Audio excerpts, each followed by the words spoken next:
Click on the like button, subscribe to the channel, and turn on the bell notifications, and we start.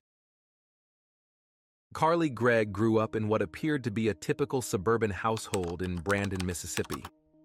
At 14 years old, she lived with her mother, Ashley Smiley, and her stepfather, Heath Smiley.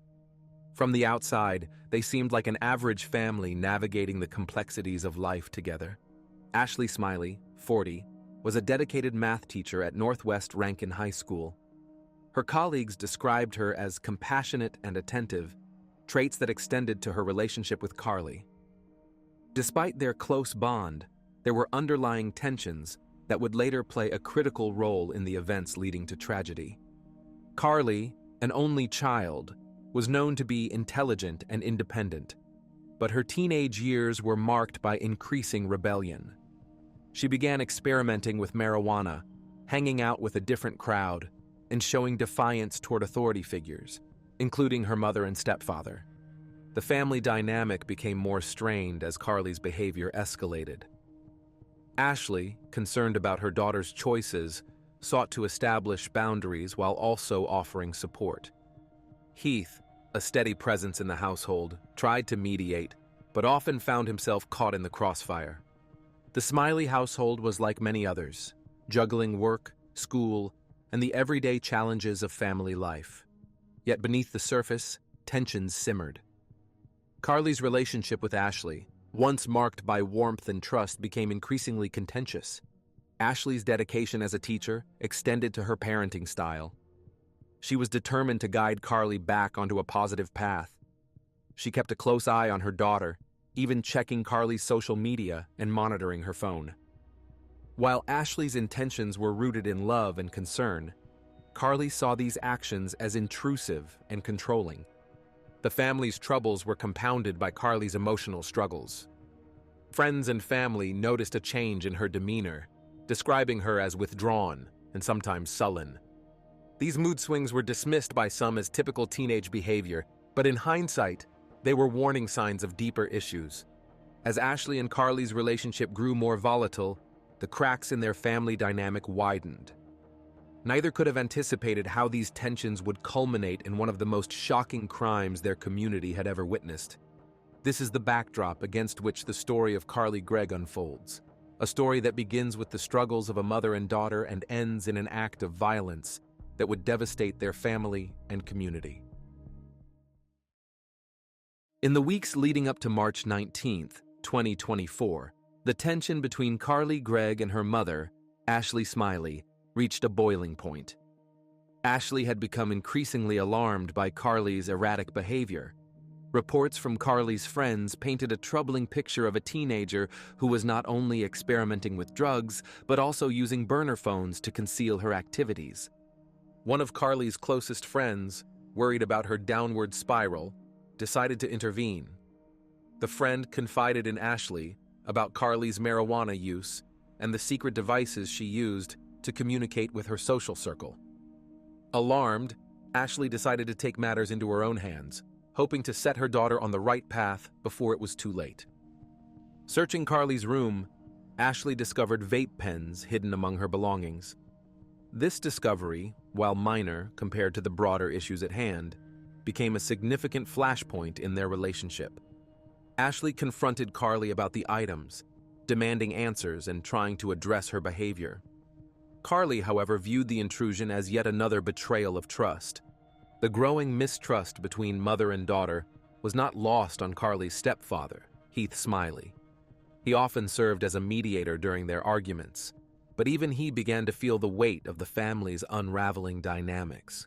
Heath later recalled that Carly's demeanor had shifted in recent months. She was more withdrawn, more secretive, and less receptive to guidance from her parents.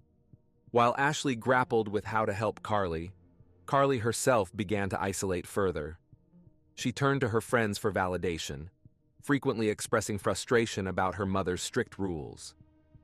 In hindsight, those closest to Carly noted a dark undercurrent to her conversations, an increasing sense of anger and hopelessness that seemed to consume her.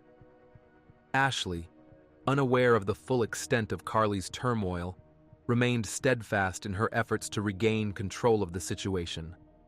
she continued to monitor Carly's activities, convinced that her firm approach would eventually bring about change. What Ashley couldn't foresee was that her actions, though well-intentioned, would set off a chain of events that would end in tragedy.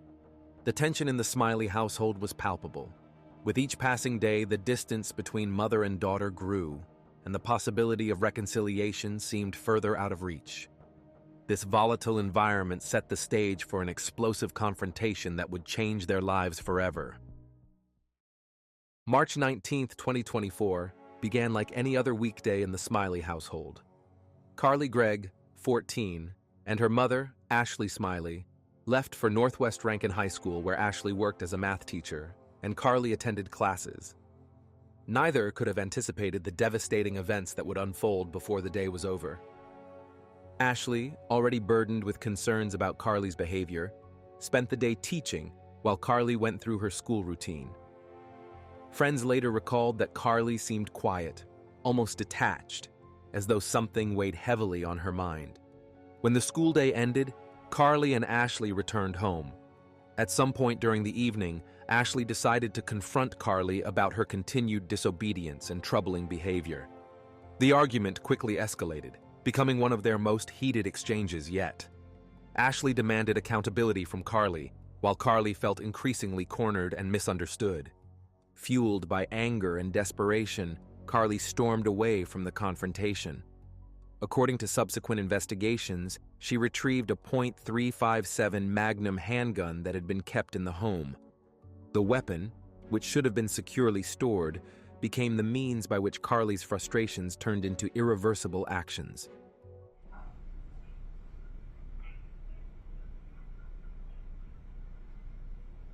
Carly entered her mother's bedroom, where Ashley had gone after the argument. In what prosecutors later described as a deliberate and calculated act, Carly aimed the gun and fired multiple times at her mother.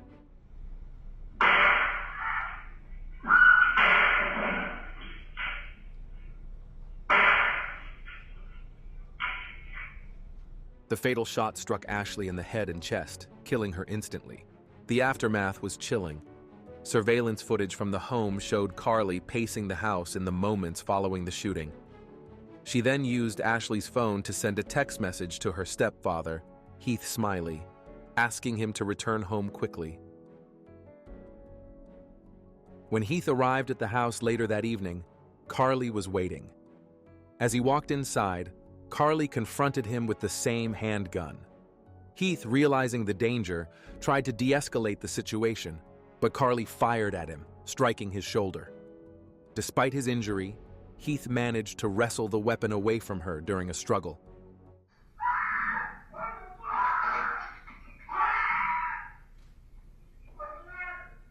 Heath's quick thinking saved his life, but the damage was already done. Ashley was gone, and Carly's actions had shattered their family forever. Carly fled the scene on foot, leaving behind a house filled with evidence of her rage and desperation.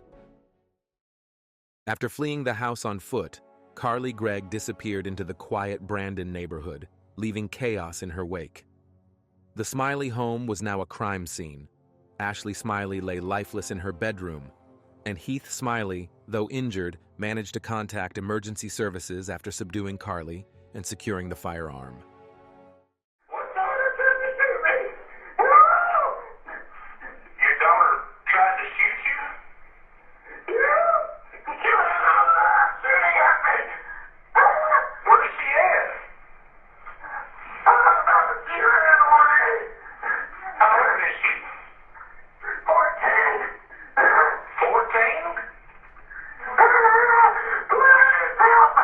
Authorities were alerted immediately. Within minutes, Brandon police arrived at the scene. Heath, despite his gunshot wound, provided them with a clear account of what had happened. Carly had shot her mother and then attempted to kill him. As paramedics treated Heath's shoulder injury, a manhunt for Carly began. Carly hadn't gone far.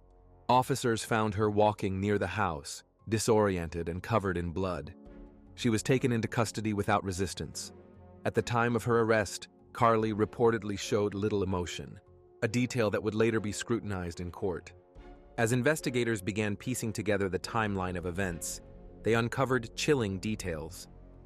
The surveillance cameras inside the Smiley home captured Carly's movements throughout the evening. The footage showed her retrieving the gun, pacing after the shooting, and waiting for Heath's arrival. This evidence painted a picture of premeditation, undermining any claim that her actions were impulsive or the result of a sudden outburst. The small community of Brandon was in shock. News of the incident spread quickly, leaving neighbors and classmates struggling to comprehend how a seemingly ordinary teenager could commit such an unthinkable act. Friends and family who knew Carly described her as intelligent and kind, but acknowledged her recent behavioral changes. Meanwhile, the police conducted a thorough search of the home. They found the handgun used in both shootings, along with other evidence that suggested Carly had planned the attacks. Forensic analysis confirmed that Carly had fired the fatal shots, and ballistic evidence tied the weapon to both her mother's death and Heath's injury. In the days following the tragedy, Carly was held in juvenile detention as prosecutors prepared to charge her as an adult. The case, which initially seemed straightforward, soon became more complex. Questions about Carly's mental state, her relationship with her mother, and her access to the firearm began to emerge, hinting at a deeper story behind her actions. The community's grief was compounded by the disturbing details that surfaced during the investigation. As the legal proceedings loomed, many were left asking the same question. What could drive a 14-year-old girl to such extreme violence against her own family? Carly Gregg's arrest on the evening of March 19, 2024, marked the beginning of an intense investigation that would uncover the chilling details of her crimes. After being taken into custody near her home, Carly was transported to the Rankin County Sheriff's Department for questioning. Detectives described her as calm but detached, offering little explanation for her actions. The crime scene inside the Smiley home was meticulously examined. Forensic teams collected evidence, including the .357 Magnum handgun Carly had used. The weapon, a legally owned firearm kept by the family, became a central piece of evidence in the case. Investigators found Carly's fingerprints on the gun and recovered ballistic evidence linking it to both the fatal shooting of Ashley Smiley and the wounding of Heath Smiley. Surveillance footage from the family's home security system provided a clear timeline of events. The video captured Carly retrieving the gun from a storage area, walking through the house, and entering Ashley's bedroom. After the shooting, Carly was seen pacing and using her mother's phone to lure Heath back to the house under false pretenses. During her interrogation, Carly provided limited responses to investigators' questions. She did not deny her involvement, but offered no insight into her motives. The lack of remorse or emotional reaction unnerved law enforcement officials, who later described her demeanor as eerily detached. Prosecutors wasted no time in preparing their case against Carly. They charged her with first-degree murder for the death of her mother, attempted murder for the attack on her stepfather, and tampering with evidence. The decision to charge Carly as an adult sparked debate within the community, with some arguing for leniency due to her age and others calling for the harshest punishment allowed by law. As details of Carly's life began to emerge, investigators uncovered troubling signs of mental health struggles.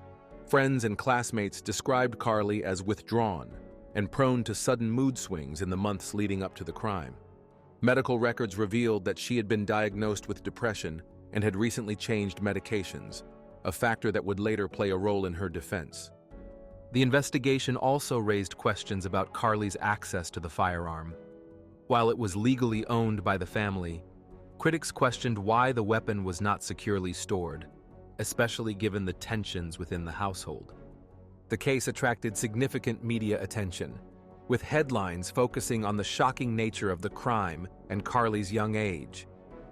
As the investigation progressed, the community braced itself for the legal battle ahead, one that would expose the fractures within a seemingly normal family and challenge the justice system's ability to handle such a complex case. Carly Gregg's trial began in the summer of 2024, drawing national attention due to her age and the brutal nature of her crimes. The courtroom was packed as prosecutors and defense attorneys presented two very different narratives about the events leading to March 19, 2024. The prosecution painted Carly as a cold and calculating killer. Using surveillance footage, text messages, and forensic evidence, they argued that the shootings were premeditated. Prosecutors emphasized how Carly had lured her stepfather home after killing her mother, framing it as a deliberate and malicious act. They dismissed claims that her age or mental state should mitigate the severity of her actions, arguing instead that Carly's choices were clear and intentional. Key witnesses included law enforcement officers, forensic experts, and Heath Smiley, who provided chilling testimony about his stepdaughter's ambush. Heath described the moment Carly shot him, the struggle that ensued, and how he managed to disarm her. His account of Carly's cold demeanor left a profound impact on the jury.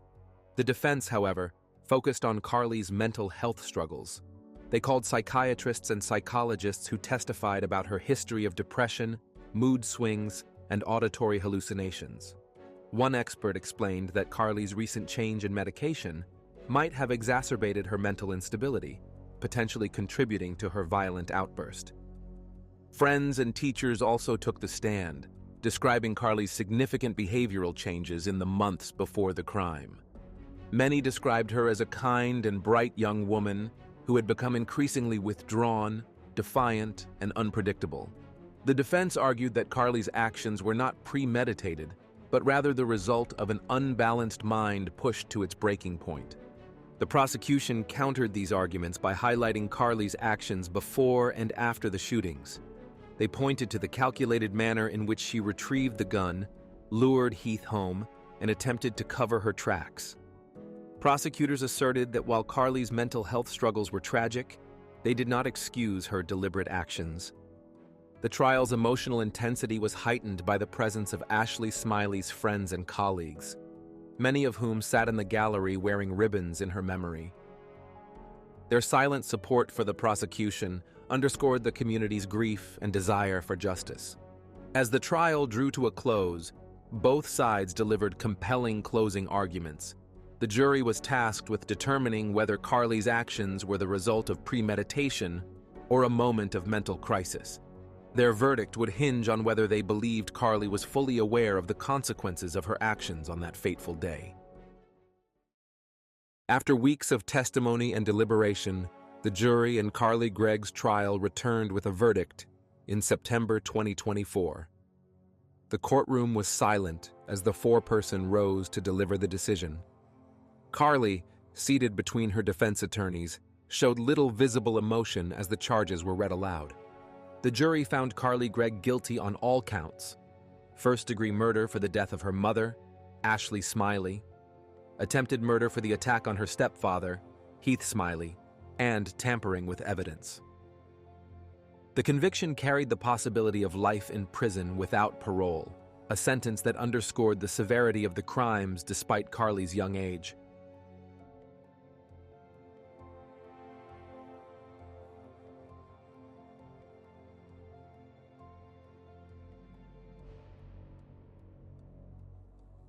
The announcement of the verdict brought visible relief to Heath, who sat quietly in the gallery. For him and other supporters of Ashley, the jury's decision marked a step toward justice for the life that was so brutally taken. The tragedy had shattered the Smiley family and reverberated throughout the tight-knit community of Brandon, Mississippi. As the courtroom emptied for the final time, questions lingered about what had led to such a devastating outcome and how similar tragedies could be prevented in the future. For Heath Smiley, the pain was twofold. He had lost his wife, Ashley, to a horrific act of violence, and his stepdaughter, Carly, to a lifetime in prison. Despite his testimony against her, Heath later expressed a complex mix of emotions, ranging from anger to sorrow. In a statement to local media, he described Carly as a troubled young girl who needed help but made choices that can never be undone.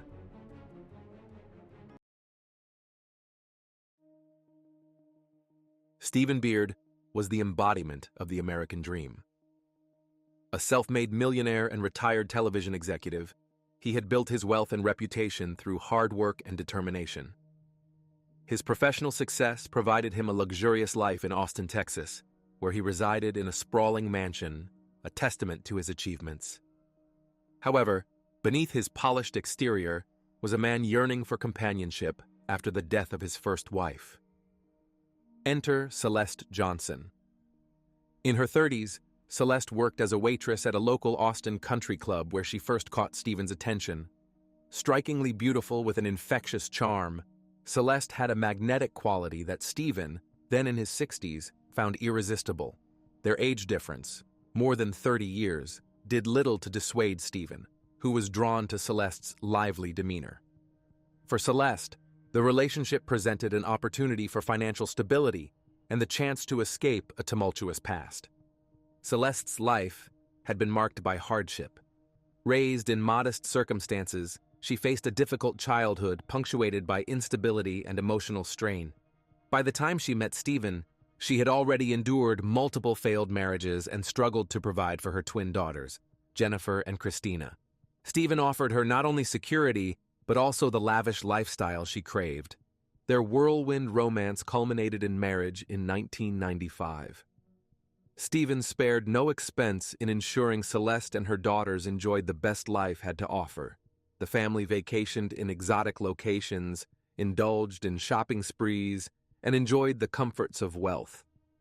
To those on the outside, it seemed like a fairy tale union. Yet, cracks in the relationship began to show early. Stephen's affection for Celeste was genuine, but her behavior began to raise concerns. Celeste's spending habits were extravagant, even by Stephen's standards. She filled their home with high-end furnishings, designer clothing, and luxury items, often beyond what even Stephen considered reasonable. Her appetite for material goods was insatiable, and Stephen, while generous, started to feel uneasy about the growing financial strain. Beyond money, there were signs of deeper discord. Celeste's temperament was unpredictable. She could be warm and loving one moment, only to lash out with anger or retreat into despondency the next. These mood swings created a tense atmosphere in the household, leaving Stephen to navigate an emotional minefield.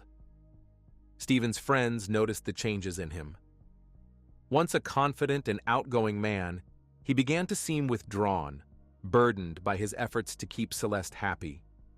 His concern for his daughters-in-law also grew as he observed the effects of their mother's volatile behavior on them. Despite these challenges, Stephen remained committed to the marriage, holding on to the hope that he could guide Celeste toward a more stable life. His loyalty and love for her, however, would set the stage for a tragedy that no one could have foreseen. As the honeymoon phase of Stephen and Celeste Beard's marriage faded, the reality of their mismatched personalities and lifestyles came into sharp focus. Stephen had envisioned a life of quiet comfort and companionship, but Celeste's extravagant tendencies and emotional volatility soon overshadowed the idyllic image he had hoped to preserve. Celeste's spending habits grew increasingly reckless. She frequented high-end boutiques and expensive salons, amassing a collection of designer clothes, jewelry, and extravagant home decor. Stephen, who prided himself on financial prudence despite his wealth, began to worry about the mounting bills. His unease escalated when Celeste made impulsive investments and large purchases without consulting him. While Stephen indulged her whims for a time, he started to push back, leading to heated arguments that revealed the growing rift between them. Underlying their financial disputes was a deeper issue: Celeste's emotional instability. She was prone to mood swings that left Stephen walking on eggshells. At times, she exuded charm and charisma, captivating everyone around her.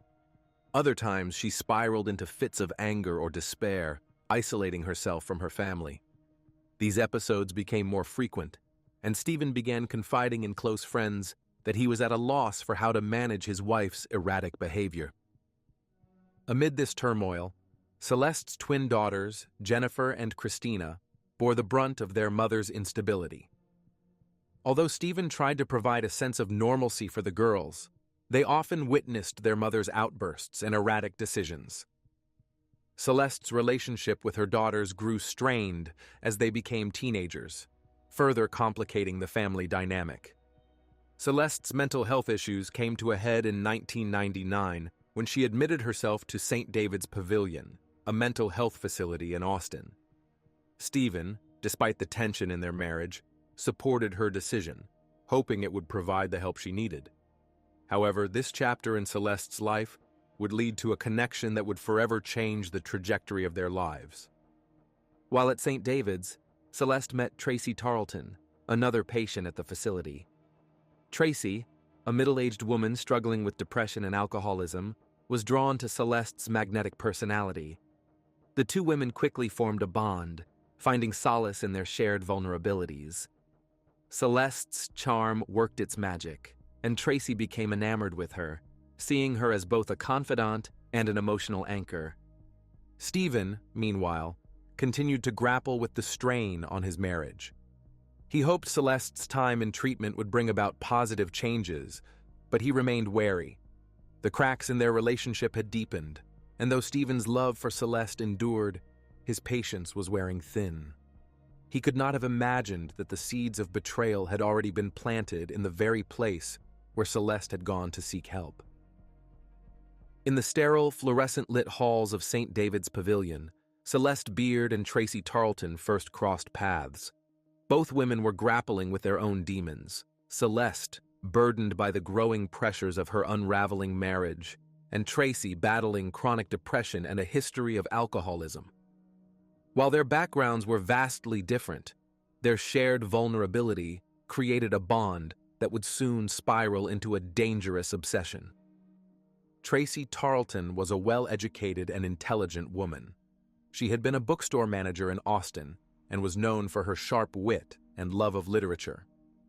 Despite her outward accomplishments, Tracy's life had been marred by deep personal struggles. Her battle with alcoholism and depression had led her to St. David's Pavilion in search of stability and healing. Unlike Celeste, whose charisma often masked her inner turmoil, Tracy wore her pain openly, and it was this contrast that seemed to draw them to one another. Celeste's charm worked effortlessly on Tracy. During group therapy sessions, she captivated those around her with stories of her opulent life with Stephen. She painted herself as a misunderstood and trapped woman, a victim of circumstances beyond her control. To Tracy, who longed for connection and purpose, Celeste appeared as a beacon of light in the darkness, a woman in need of rescue. Outside of therapy, the two women spent hours together, sharing intimate details of their lives. Celeste confided in Tracy about her dissatisfaction with her marriage, portraying Stephen as a controlling and cold husband who failed to understand her needs. These narratives, though often exaggerated or false, reinforced Tracy's desire to protect and support Celeste. Over time, their friendship deepened, and the lines between emotional reliance and romantic infatuation began to blur. While Celeste's time at St. David's was relatively short, her connection with Tracy endured beyond the facility's walls. After her discharge, she maintained regular contact with Tracy, visiting her and calling frequently. Their relationship raised eyebrows among those who knew them, particularly Stephen, who grew suspicious of Celeste's increasingly close ties to her new friend. Stephen's unease deepened when he observed the intensity of Celeste and Tracy's interactions. Tracy was a frequent guest at the Beard home, and her presence disrupted the household dynamic. Jennifer and Christina, already strained by their mother's unpredictable behavior, found Tracy's closeness to their family unsettling. To them, she was more than just a friend. She seemed to hold a unique sway over their mother, a role that made Stephen even more apprehensive. Behind closed doors, Celeste and Tracy's relationship took on a darker dimension. Celeste's manipulative tendencies began to surface as she skillfully played on Tracy's insecurities and affection. She painted herself as a victim of an oppressive marriage, implying that freedom and happiness could only be achieved if Stephen were no longer in the picture. Tracy, desperate to please Celeste and fulfill her perceived role as a savior, became entangled in a web of manipulation that would lead her down a perilous path. The seeds of the plot against Stephen were sown during this period, though Tracy herself may not have fully realized the extent of her involvement. For Celeste, however, the narrative was clear. Stephen's wealth and the life insurance policies he held were keys to the independence she craved. To achieve her goals, she needed Tracy's loyalty, and ultimately, her complicity. As the friendship between Celeste and Tracy deepened, so did the cracks in Celeste's marriage. Stephen, unaware of the full extent of their bond, could only watch as his wife drifted further away from him. What began as a chance meeting in a mental health facility was rapidly becoming a dangerous liaison, one that would have devastating consequences for everyone involved. Stephen Beard, growing increasingly uneasy, noticed Tracy's constant presence in their lives. She visited the Beard mansion frequently, often joining family gatherings and inserting herself into Celeste's daily routine. Stephen's suspicions were further fueled by Celeste's erratic behavior. Her late-night phone calls, secretive meetings, and dismissive attitude whenever he questioned her relationship with Tracy. Friends and family noticed the shift in Celeste's demeanor. She seemed emboldened, speaking more freely about her dissatisfaction with Stephen and hinting that drastic changes were on the horizon. Christina and Jennifer, Celeste's twin daughters, grew concerned about their mother's behavior, sensing that something was terribly wrong. Celeste's manipulation escalated to the point where Tracy believed eliminating Stephen was the only way forward. Under Celeste's influence, Tracy became fixated on the idea of protecting the woman she loved, not realizing she was being used as a pawn in Celeste's greater scheme, one fueled by greed and a desire for freedom. As the relationship between Celeste and Tracy deepened, so did the danger looming over Stephen Beard. Unaware of the sinister plot forming behind closed doors, he remained committed to his wife, unaware that her affections had shifted toward something far more dangerous. On the night of October 2nd, 1999, Tracy put the plan into action. Armed with a 20-gauge shotgun, she quietly entered the Beard mansion under the cover of darkness. Stephen was asleep in his bedroom, completely unaware of the danger lurking nearby. As Tracy stood in the dimly lit room, she hesitated, but Celeste's words echoed in her mind. She fired a single shot into Stephen's abdomen, leaving him critically wounded. Despite his injuries, Stephen managed to call 911, his voice trembling as he told the dispatcher, "I've been shot. I think my guts are hanging out." Paramedics rushed him to the hospital, where doctors fought to save his life. He survived the initial attack, but his injuries were severe and left him in a fragile state. At the crime scene, investigators found a spent shotgun shell, evidence that would later tie Tracy to the crime. Meanwhile, Celeste played the role of the distraught wife, maintaining a composed yet concerned demeanor. However, those closest to Stephen, including his stepdaughters, sensed something was amiss. They found Celeste's lack of genuine emotion unsettling, and their suspicions grew. In the following weeks, Stephen endured multiple surgeries and a grueling recovery process, but his condition worsened. On January 22, 2000, Stephen Beard succumbed to a fatal blood clot caused by his injuries. His death transformed the case from an assault to a full-blown homicide investigation. As detectives delved deeper, attention turned to Celeste and Tracy's unusual relationship. Tracy remained loyal, unwilling to implicate Celeste, but investigators uncovered inconsistencies. Witnesses recalled Celeste's frequent complaints about Stephen and her fascination with his fortune. Financial records revealed Celeste's extravagant spending habits and her newfound interest in Stephen's life insurance policy. Despite the mounting suspicion, Celeste continued living her lavish lifestyle, seemingly unaffected by her husband's death. She indulged in shopping sprees, expensive vacations, and even started seeing another man, behavior that further fueled investigators' determination to prove she had orchestrated the crime. However, the turning point in the case would come not from forensic evidence, but from the growing guilt and disillusionment within Tracy herself. Stephen Beard's death in January 2000 escalated the case from attempted murder to homicide, putting detectives under immense pressure to find answers. With no signs of forced entry and Stephen's own 911 call offering little insight into the shooter's identity, investigators turned their focus to those closest to him, particularly his wife, Celeste Beard. Celeste's behavior after Stephen's death raised eyebrows. Instead of mourning, she appeared to revel in her newfound financial freedom. She spent lavishly on luxury items, vacations, and began a new relationship with a man named Cole Johnson, whom she would later marry. Investigators found her actions suspicious, noting how quickly she moved on from the tragedy. The breakthrough in the case came when forensic evidence linked the shotgun shell found at the scene to a weapon purchased by Tracy Tarleton. When police brought Tracy in for questioning, she initially refused to implicate Celeste, claiming she acted alone. But detectives weren't convinced.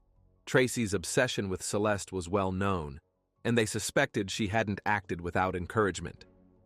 Detectives began piecing together a narrative of manipulation and deceit. Friends of Celeste and Tracy provided testimonies about their unusually close relationship, with some suggesting that Tracy harbored romantic feelings for Celeste. Witnesses reported hearing Celeste complain about Stephen and express a desire for a life free from his control. Meanwhile, Celeste continued to deny any involvement in Stephen's death, insisting that Tracy had acted on her own out of jealousy and obsession. However, financial records told a different story. Celeste had racked up significant debts, and Stephen's multi-million-dollar estate provided her with a convenient escape. Under mounting pressure and growing suspicions, Tracy's mental state deteriorated. The guilt weighed heavily on her, and eventually, after months of investigation, she broke her silence.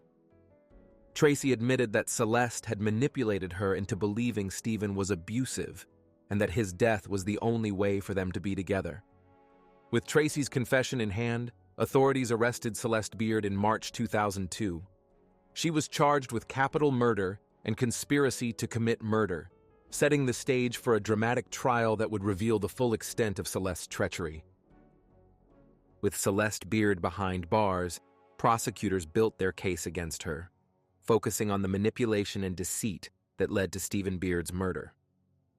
The key to their strategy was Tracy Tarleton's confession, which provided chilling details about how Celeste had carefully orchestrated the crime without pulling the trigger herself.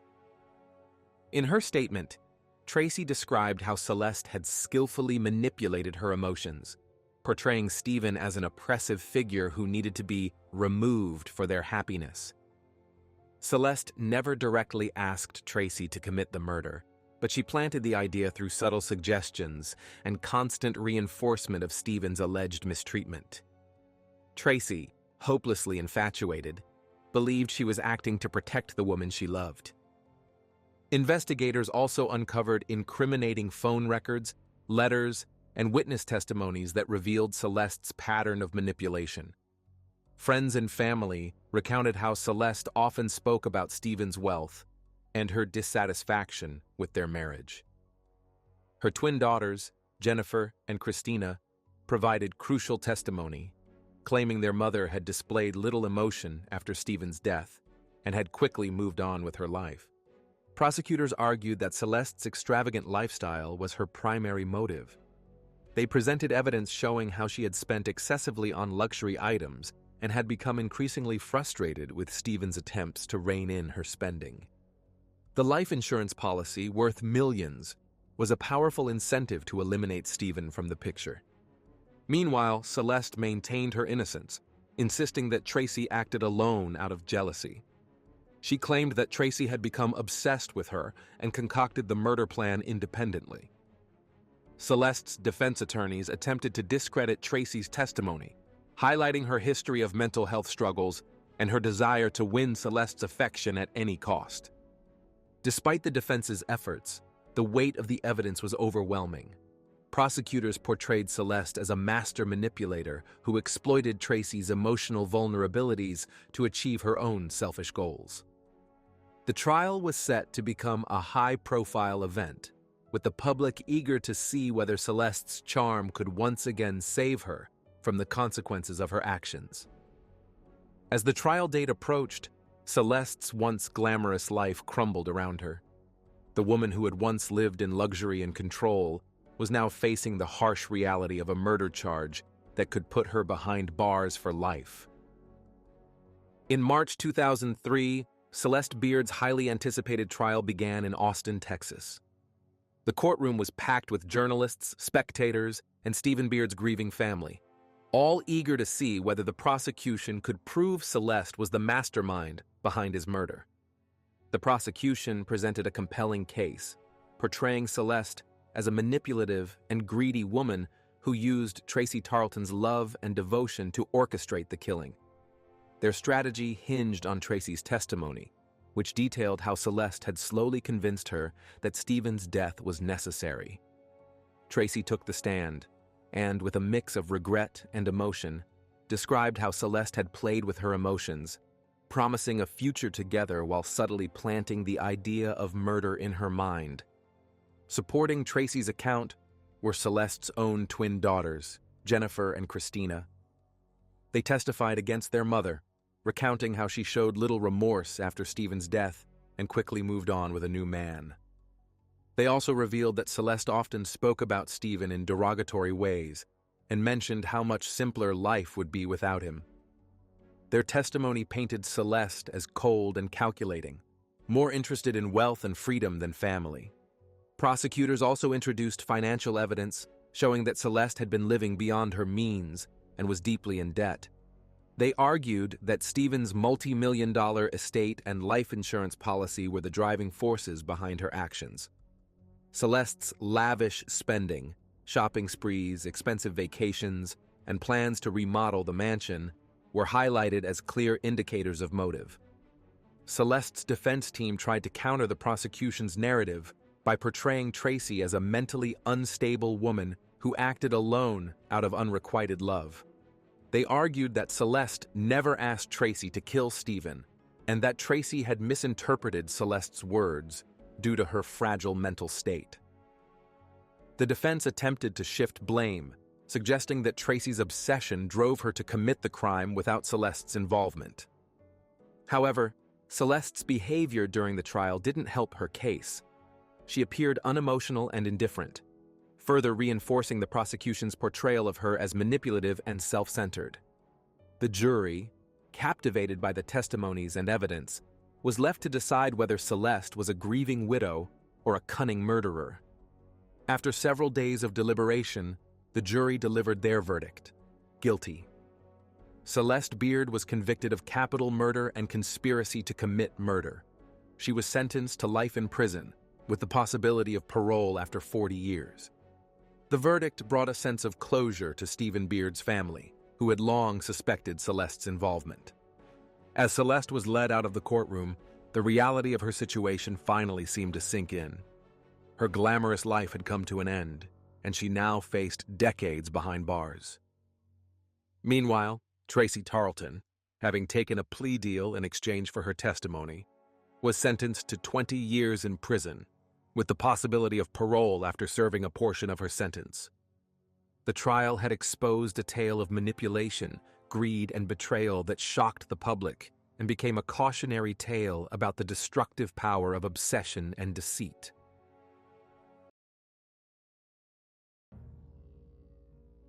In a family living near the Spring Mansion in Rothenburg, Germany, Arman M seemed like the perfect neighbor. He would mow their lawns and assist with fixing their vehicles. He was consistently courteous and amicable. This is exactly how his neighbors and anyone who interacted with him perceived him, as a wonderful person. Even his victim, considering their consent, was likely captivated by this man's politeness and kindness. Those who knew Arman personally would never have believed that this responsive, charming individual was actually a horrifying monster. Arman's crime was so terrible and incomprehensible that there were no laws that could clearly address this situation. Today's story will discuss the case of Arman M, known as the Cannibal of Rothenburg, or the Master Butcher. This person had previously posted an advertisement about the planned crime on an internet forum, and a candidate was found who voluntarily agreed to become Arman's victim. This case raised many questions, but the main one for many was why someone responded to the advertisement and willingly accepted the perpetrator's offer.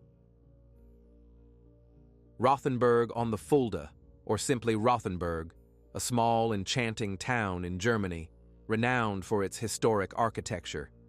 It is situated on the Fulda River, offering splendid views for walks and boating. Picturesque, timber-framed houses stand along the narrow streets of the historic town center, lending it a medieval charm. Rothenburg even has its own castle, which makes the town appear even more fairy tale-like. The authors of the famous Brothers Grimm tales spent some time in Rothenburg on the Fulda while traveling through Germany. It is believed that this location inspired the German writers with its mysterious beauty to create some of their stories. Today's story cannot be called a fairy tale. Rather, it belongs in horror films. Nevertheless, it occurred in this cozy little town, where only 13,500 people resided. The scenic surroundings of Rothenburg are probably the last thing that comes to mind when thinking about real criminal cases. However, even in such towns that seem to have stepped out of the pages of fairy tales, horrific crimes can occur. Arman M was born December 1, 1961, in Essen, Western Germany. He was the third son of Waltraud M, a woman who had left 3 husbands by the age of 45. Arman had 2 older stepbrothers. The boy's father was a police officer. He married Waltraud when he was 40 years old. Somehow, Arman's father had accumulated enough money and acquired an enormous mansion in Rothenburg, which had far more space than needed for a family of 5. And the number of empty rooms increased when Arman's 2 older brothers moved out. The boy remained living with his parents in the vast estate. At that time, he was 5 to 6 years old. Although Arman was still just a child, his father and mother paid him no attention. Waltraud showed no affection or love toward her son. She constantly scolded and criticized the boy. She was more interested in her spouse, whom she suspected of all deadly sins. She was a domineering, jealous woman who continuously accused her husband of devious affairs. If he was delayed at work for just a few minutes, Waltraud would begin to lose her mind. The boy regularly witnessed quarrels and conflicts between his parents. The mother repeatedly threatened the father that she would take his life if he ever abandoned her. And one day it happened. The man, exhausted from daily reproaches and scandals, simply got up and left one day, leaving Arman with his mother in the huge house.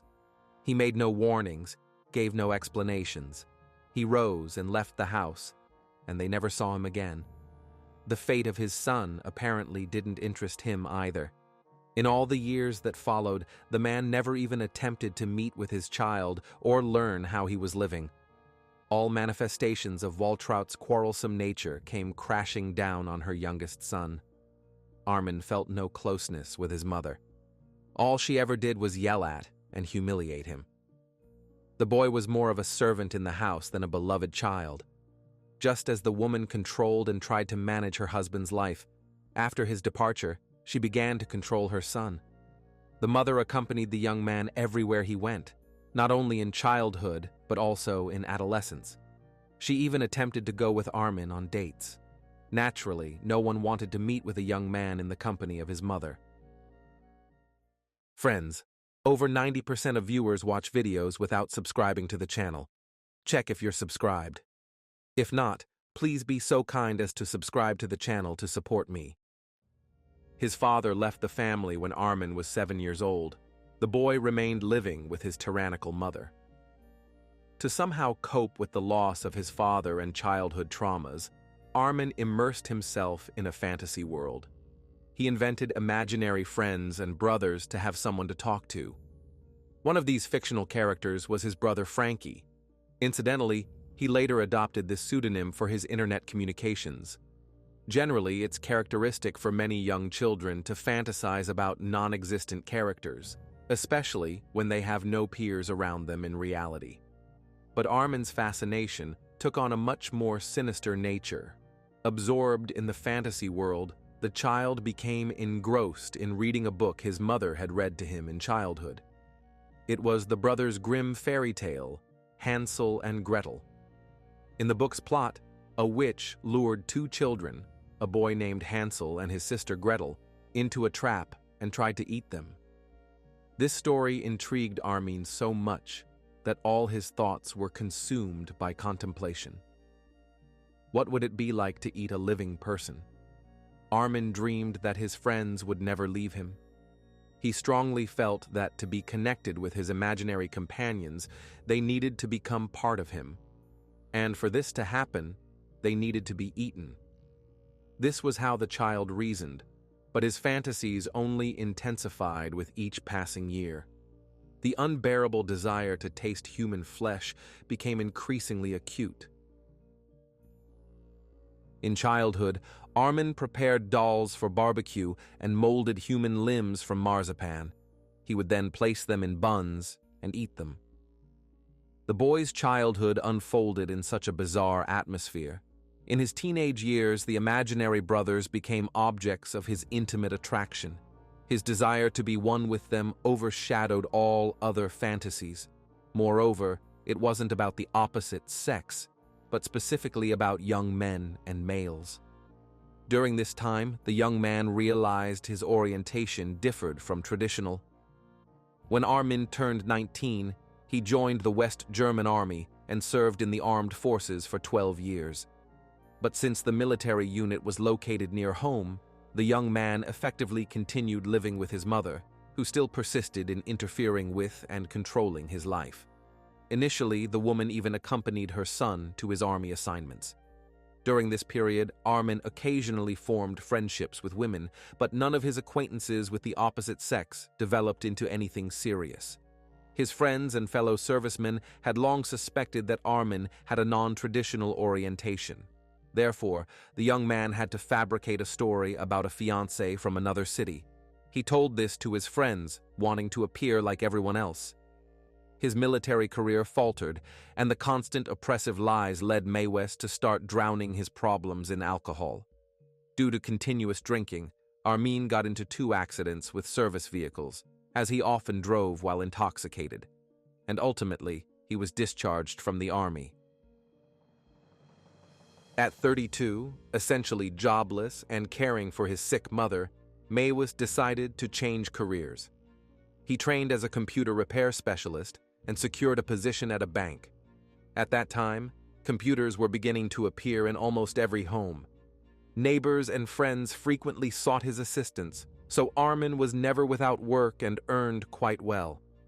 He spent all his remaining time exploring the online space. In the 1990s, when the Internet, or World Wide Web as it was also called, began to spread, users gained access to forums and chat platforms where like-minded individuals could communicate and discuss their interests with similar people. Online, one could find a forum for any topic that interested them, including, evidently, the consumption of human flesh. There were several chats dedicated to this subject, including one called the Cannibals Cafe. And since the internet was still in its infancy, few people thought about supervision or maintaining order on forums or in any other online activity. So people interested in this matter freely visited such platforms to share their thoughts, ideas, and fantasies with other users. Sites devoted to extreme fetishes appeared in great numbers, as many people, hiding behind computer monitors for the first time, could openly discuss their perverted whims. Armin was thrilled when he found people similar to himself. New online friends confirmed that his feelings weren't limited to just himself. The world was full of people dreaming of feasting on their own kind. Suddenly, what had been the man's personal fantasies started to look like something real. In 1999, after a prolonged illness, Armin's mother passed away. He was genuinely saddened by her departure, and even transformed one of the rooms in the mansion into a shrine, intended to honor the memory of his closest person. After his mother's death, Arman lived in seclusion in the 30-room estate.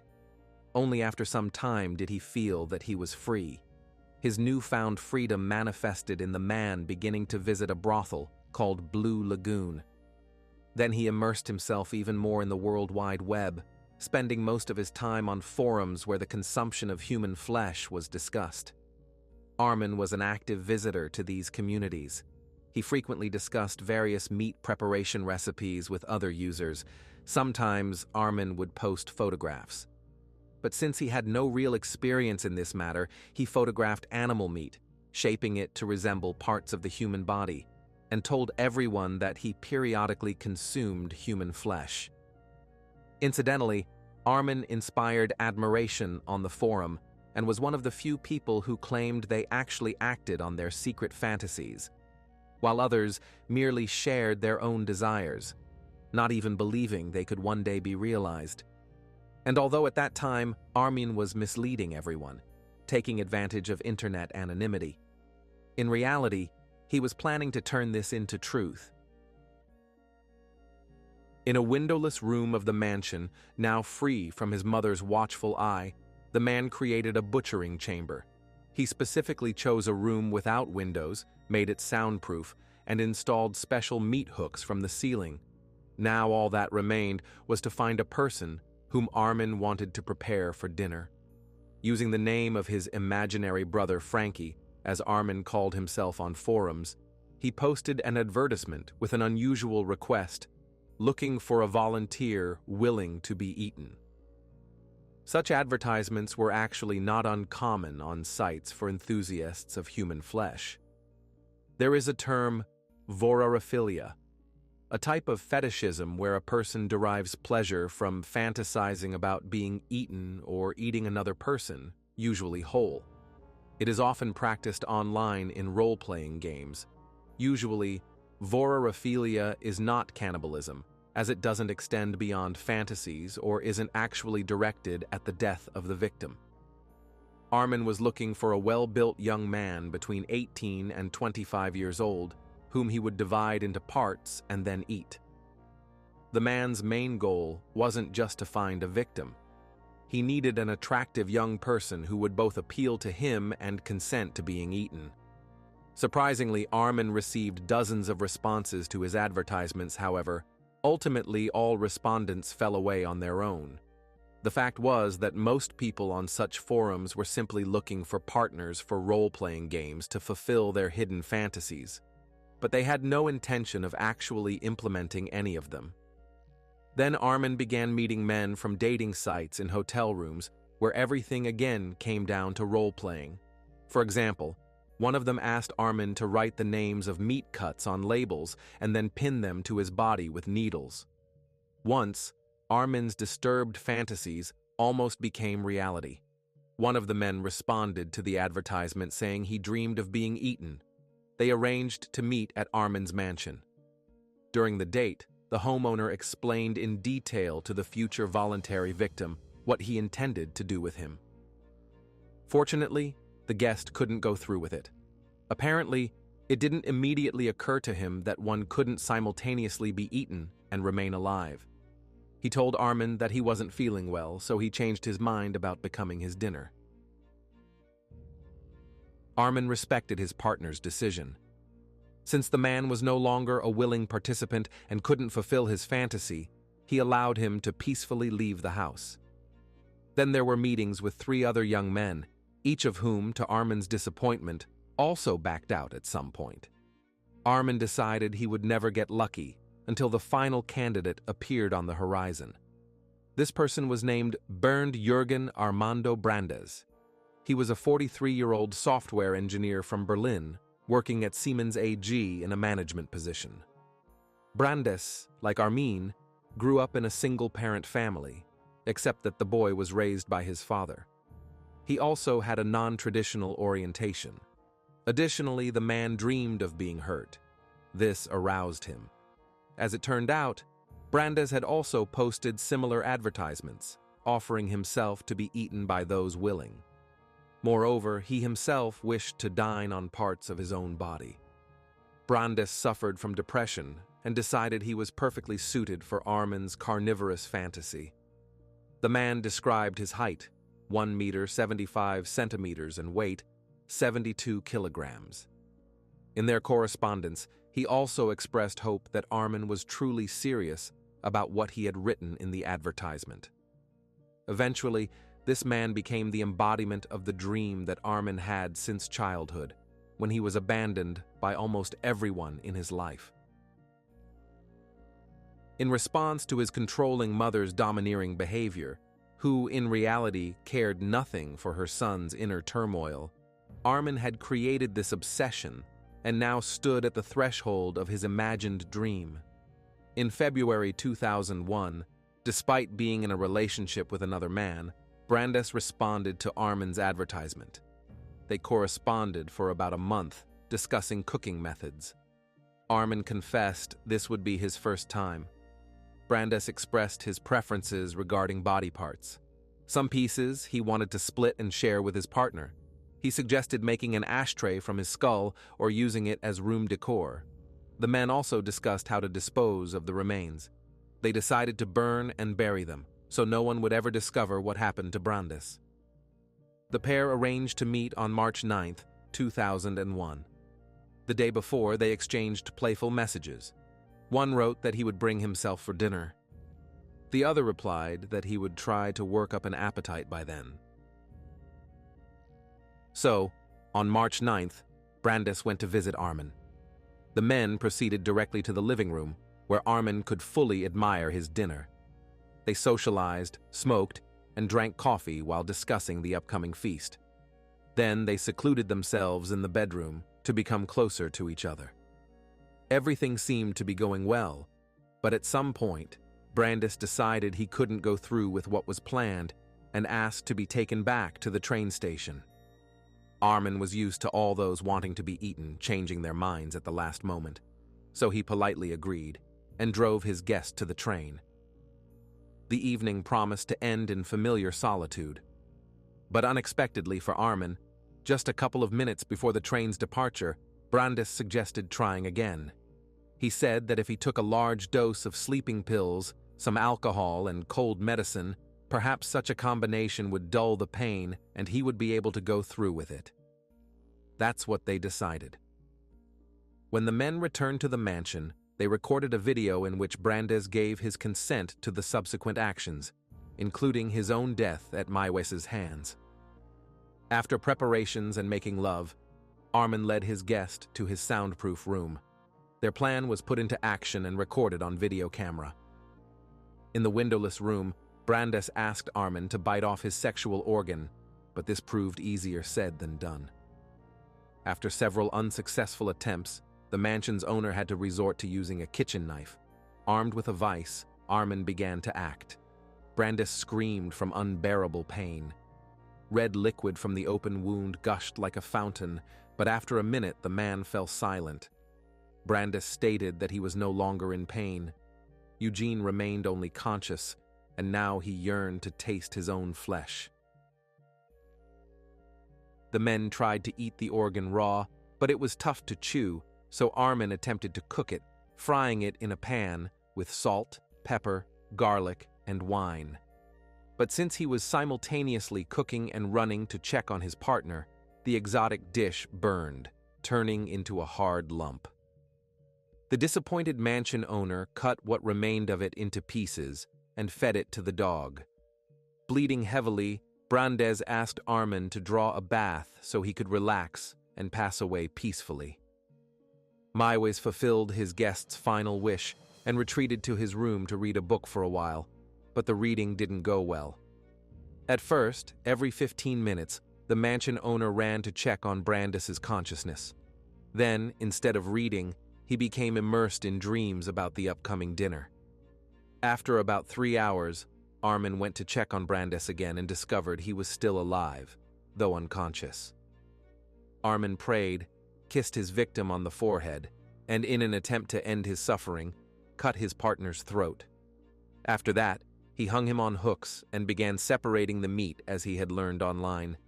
He even tried to grind the bones to use them as flour. Throughout this time, the video camera continued recording the gruesome act. This entire horrible series of events was captured on a 4-hour videotape. Arman buried the internal organs, skin, and head in his garden while he packaged the steaks from the body, labeled them, and stored them in a secret compartment hidden at the bottom of the freezer, covering them with other foods. The first meal became the embodiment of his 30-year dream. Therefore, Arman wanted to make this event special.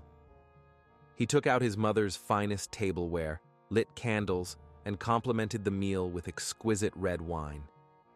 The man sat in his luxurious dining room and enjoyed dinner prepared from his recent companion. He ate a steak taken from the back. The first bite evoked mixed sensations. The meat tasted similar to pork, but was more filling. According to Arman, other people would hardly notice the difference if they ate it. Over the next 10 months, Arman cooked and ate parts of Brandes, ultimately consuming 20 kilograms of flesh. Arman developed a taste for it and wanted more. He claimed that beyond the gustatory aspect, it brought satisfaction in ways he couldn't achieve before, but now the man wanted more.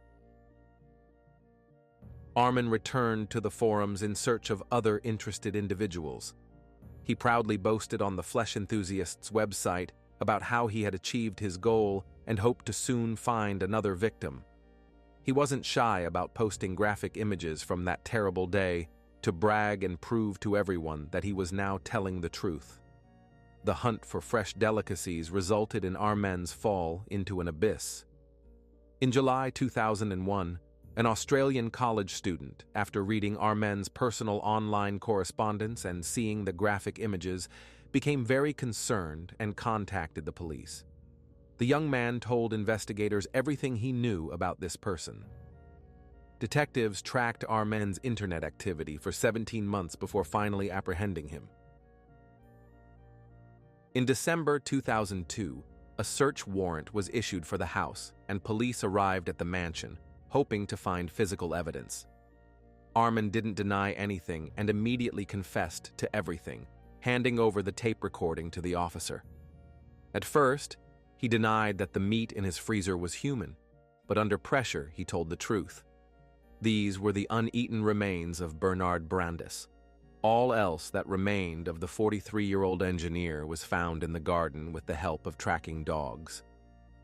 The police were shocked by this case, but they were even more astonished when they played the videotape from the scene. The trial of Arman began a year later, in December 2003, and entered German jurisprudence history as one of the most unusual proceedings. Many people gathered to see a real cannibal. The courtroom was full. The video recorded by Arman and Brandes on that fateful day unexpectedly became a stumbling block for both sides.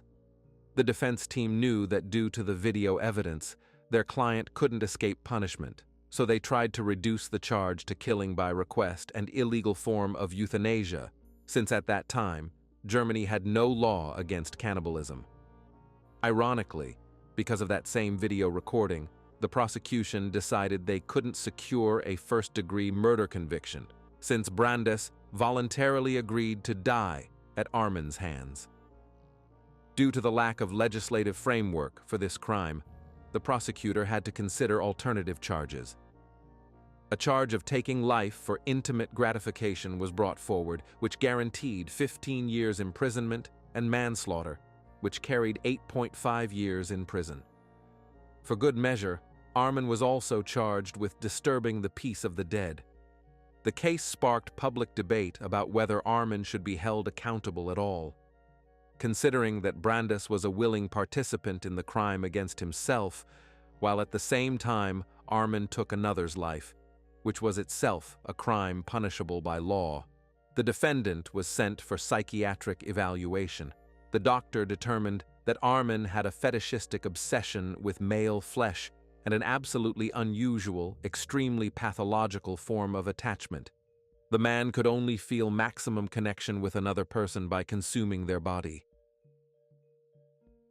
The judge ruled that despite Arman's severe personality disorder, he bore full responsibility for the crime and was fit to stand trial to answer for his unlawful actions against Bernd Brandes. Although Germany is known for its tradition of open court proceedings, the public and press were asked to leave the courtroom before the jury viewed the crime footage. Due to how horrific the process recorded by Arman was, the grand jury was shown only 19 minutes of the 4-hour video. But even this proved too much for some. Nearly all the footage was so traumatizing that some involuntary viewers had to seek psychological help after the trial concluded. The prosecution team pointed to the defendant's organized, planned, and deliberate behavior both before and after the crime. At the time, Arman was in a sound state of mind, hadn't taken any substances beforehand, so he surely understood the unlawfulness of his own misconduct. Brandes's boyfriend testified at the trial, saying that Bernd had never before entertained such monstrous thoughts, that they were happy and planning a vacation together.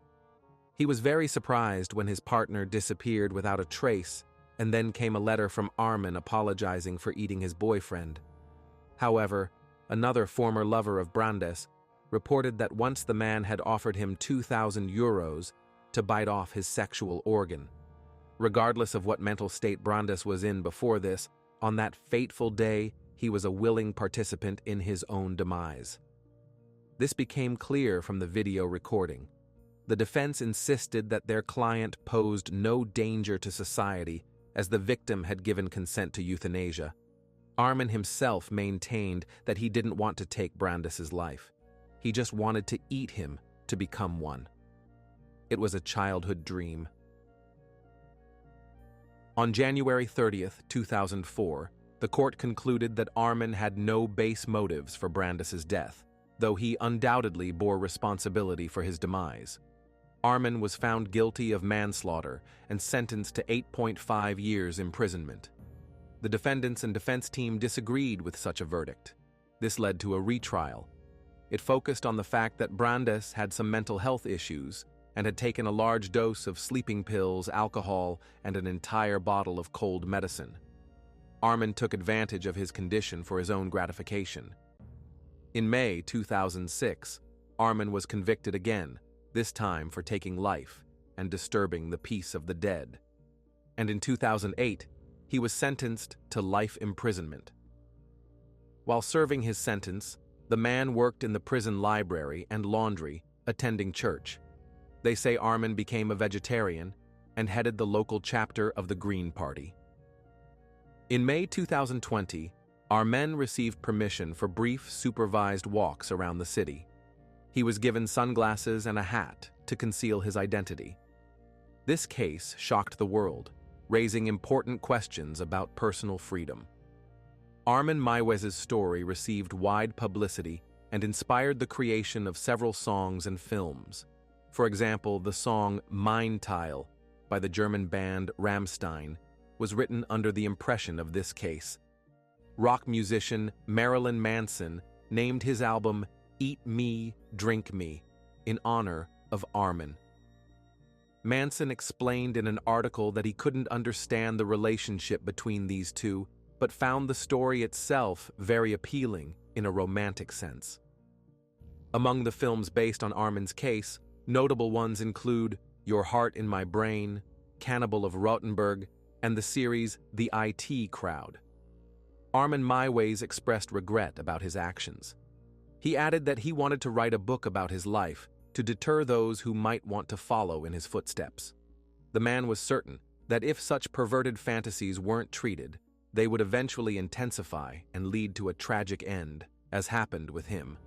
The mansion where Arman lived burned down in a fire in April 2023, presumably caused by arson. The online cannibal community still exists on other platforms. Now Arman is 63 years old and is a model prisoner.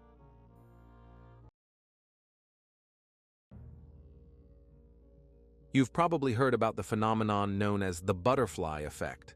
A single, perhaps seemingly insignificant event can completely alter the future. But what if this event was deeply traumatic for one harmless teenager who dreamed of a happy future, and instead of becoming a respected individual, this teen, unexpectedly, transformed into a real monster? Could truly just one childhood event have such an impact on a person? Is the butterfly effect a fiction or a cruel reality? 10-year-old Justin suffered severe brain damage and was placed in a medically induced coma, but miraculously survived. His first words after regaining consciousness stunned the family members gathered around his bed. One evening in July 2004, a man and his 2 sons were digging a hole in the backyard. When one of the boys went inside, the father pointed Justin toward the horizon, trying to show him something. The moment the child looked away, a loud crash echoed through the yard. A large metal cattle grid fell onto Justin's head. On the way to the hospital, another horrific incident occurred. The father attempted to push the boy out of the moving car. What was this? A delusion from a teenager's fevered mind or a terrifying reality? In February 2003, a divorced woman named Lori McLeod, living with her daughter Casey, met a man named Scott Lee Kimble. This happened in a small casino in Colorado. Lori spotted Scott playing cards, and when their eyes met, sparks flew between them. This man literally radiated a special sense of calm and protection. He was the kind of person you wanted to be around, and Lori trusted him. Kimble told his new acquaintance that he was an FBI agent, an outdoor enthusiast, and father of 2 sons. Lori was captivated by Scott from the first moments. He possessed incredible charisma, although physically he wasn't the ideal of male beauty. He simply treated Lori like a queen and was very kind to her daughter. Eventually, Scott moved into McLeod's house near Denver. By then, Casey was 19 years old and had recently struggled with dependency related to prohibited substances. However, by the time Scott settled in their home, the girl was clean. She made new friends and even got a job to get back on track and return to normal life. Everything was going well until one summer day in 2003 when Scott discovered a glass tube in Casey's room. He brought it to Lori, who knew exactly what it was, and a serious argument erupted between mother and daughter. The mother berated the girl for returning to old habits, while Casey fiercely denied that it was hers. She swore to her mother that she hadn't used the white powder in a long time, but Lori was terribly disappointed. She even threatened to call the police to forcibly send her daughter to a clinic for treatment, since she seemed unable to overcome the harmful dependency herself. The women exchanged hurtful phrases for a long time. Then Casey couldn't take it anymore, threw on her jacket, and simply left the house. At first, the mother, upset by her daughter's behavior, wasn't worried about her departure. It had happened before. But when Lori learned the next day that Casey hadn't shown up for work, she became uneasy, wondering if her daughter had really returned to what she had been fighting so desperately against in recent months. Lori couldn't reach Casey, and the police refused to file a missing person report since the girl was an adult and could travel somewhere independently without telling her mother. There were no suspicious circumstances in her disappearance. She had simply run away after arguing with Lori. Scott was hunting at the time, and the woman felt completely helpless. When Scott returned several days later, he reassured Lori that Casey would eventually come home. He also promised to talk to management and use his FBI connections if the girl didn't appear in the coming days. There were some signs that Scott was right about his missing stepdaughter. One day, he found one of her gold jewelry pieces hanging on a doorknob. A makeup kit had also vanished from her room. Apparently, Casey was living somewhere nearby and occasionally stopped by home to collect some belongings. She deliberately chose moments when her mother was at work. Scott also learned through his channels that Lori's daughter and her boyfriend had stayed at a motel room in Adams County. And a few days later, Casey herself wrote to her mother, apologized, and said she loved her. However, she never came back home. After that, no one heard anything more about the girl, and Lori continued searching for her daughter independently.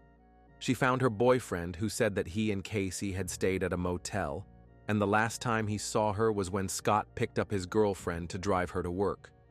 However, Scott claimed this was a blatant lie, and he hadn't seen his stepdaughter.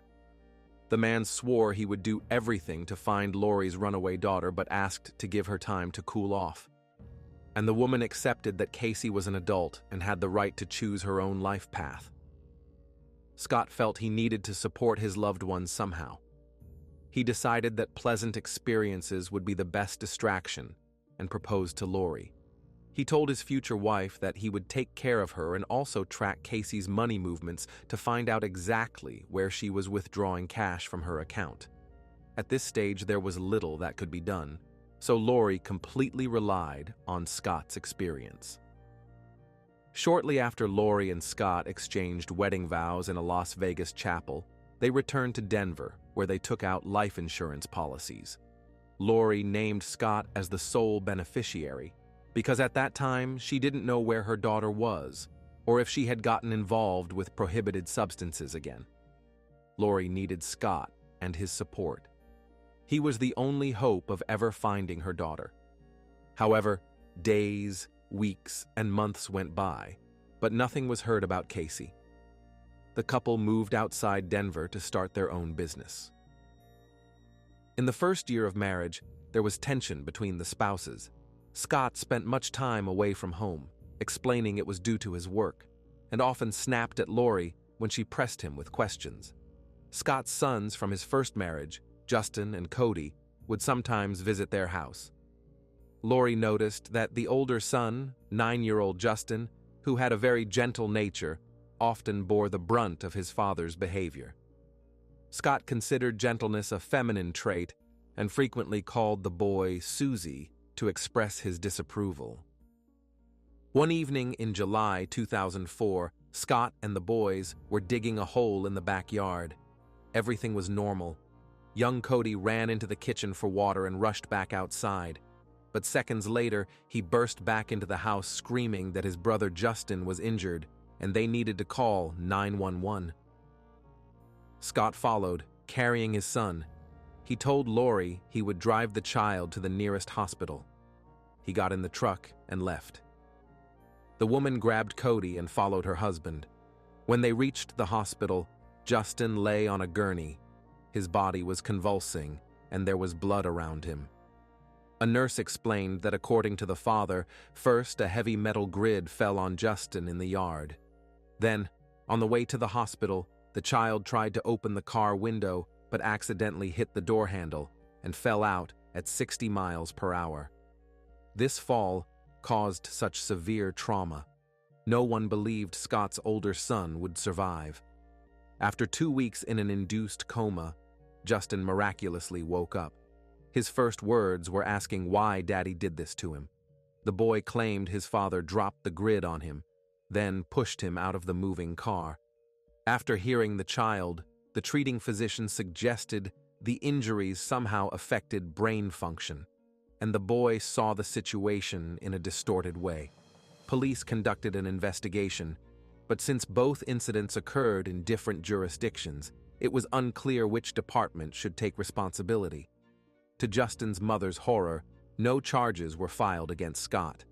The woman contacted her insurance office and removed her ex-husband's name from the beneficiaries list. Justin's life was protected by a $50,000 policy, and his sudden injuries made his mother think. The day before the incident, Scott had inquired about who was the beneficiary of Justin's life insurance policy.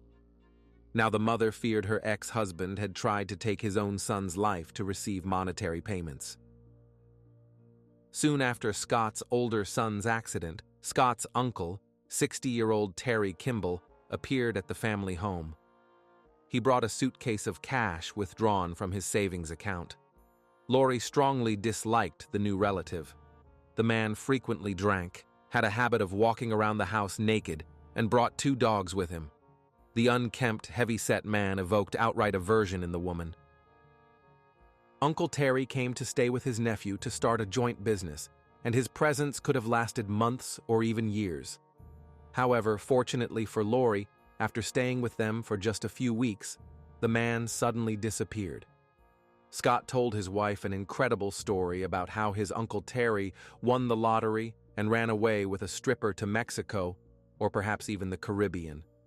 The woman sighed with relief, but all these strange events somehow affected the couple's relationship.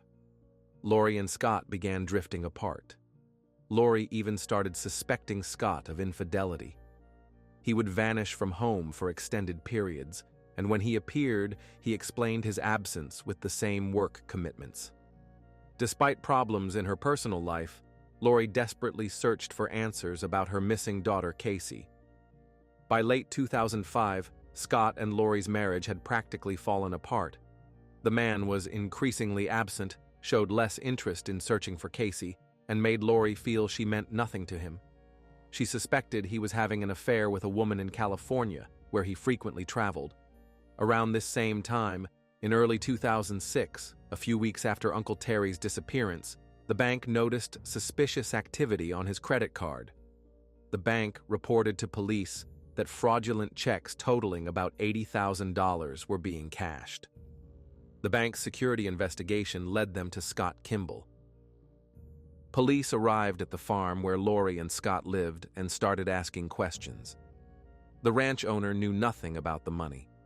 She told officers that Terry Kimble won some lottery money and went to Mexico with a young girlfriend. She was surprised anyone could be interested in this heavy, untidy man, but money could compensate for all his negative traits. At one point, Lori casually mentioned that her daughter had been missing for about 2 years, and Scott was one of the last people to see her. Her suspicions about her husband had grown over time. The woman thought Scott might have given Casey money to disappear and not interfere with their relationship. Lori also told police that Scott worked for the FBI, and then the detectives investigating the bank fraud began thoroughly examining Scott's background and discovered many interesting things about him. Scott Lee Kimble was born September 21, 1966, in Boulder, Colorado. Little is known about his early years. When he was 10, his mother revealed to his father that she was gay. This led to divorce. Scott's father left the state and remarried. The separation deeply affected the boy. In early teens, he first broke the law by shooting neighborhood windows with his father's gun. Scott and his younger brother, Brett, temporarily lived in their grandmother's mobile home. Their neighbor, Theodore Payton, took advantage of the vulnerable teenager. First, he lured Scott into his house, posing as a friend, made him undress, and photographed him. Then, threatening to distribute the photos, he bound and assaulted the boy, recording it on video. The 41-year-old man threatened the inexperienced teenager that if he told anyone, his father in Montana would be harmed. This physical and psychological abuse continued whenever Scott visited Boulder on weekends from Hamilton, Montana, where he had moved with his younger brother to his father's new family and attended high school. The abuse only stopped when Scott turned 23. Unable to cope anymore, he shot himself in the head. The bullet caused minimal damage, but Scott spent several days in critical condition in intensive care. After this incident, he left the hospital a completely different person. Later, Scott and several other boys who were molested by their neighbor reported him to Boulder police. The man was arrested and jailed for child molestation. He received 7 years in prison. However, the trauma inflicted on Scott during adolescence impacted his entire life. At 22, Scott was convicted of check forgery. After serving time, he returned to Colorado, where he resumed breaking the law and robbing homes. Money, which he never had, was the only thing he truly loved. Scott's first marriage failed quickly. His second marriage, which produced 2 sons, couldn't be called happy either. His wife tired of Kimble's constant shady dealings and filed for divorce. Their relationship continued 2 years after separation, then ended completely when the woman accused Scott of sexual coercion. However, the man claimed she just wanted to interfere with his attempts to gain full custody of their sons.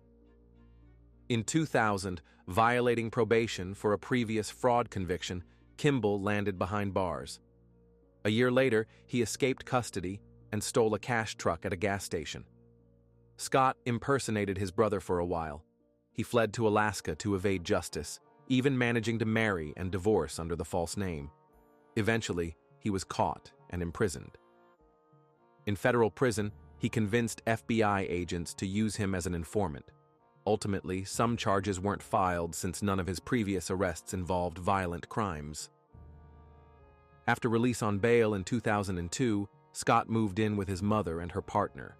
He borrowed $65,000 from relatives to develop his business and started an organic beef company. However, this didn't mean he was reformed. His ex-wife also returned to Colorado. Though still afraid of Scott, she allowed him to see their sons.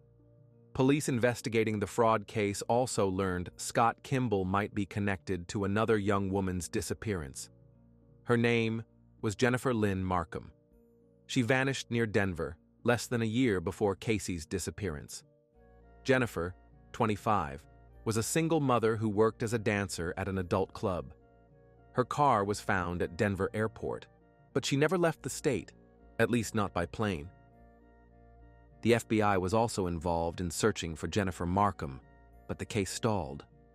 They had a name of someone calling himself Joe Snitch. He contacted the Markham family by phone, offering to take the parents to mountains to show where Jennifer was buried. But he demanded the trip be kept secret from police. The parents worried another scammer wanted to profit from their grief. They feared going to mountains with a stranger and doubted he had anything real to show. They suspected he might take their money and dispose of them, perhaps by pushing them off a cliff. When detectives visited the Markham family, the parents told them about the strange man named Joe Snitch and suspected he might be involved in Jennifer's disappearance. How else would he know specific details about her death? Fortunately, police didn't need long to discover Joe's real identity.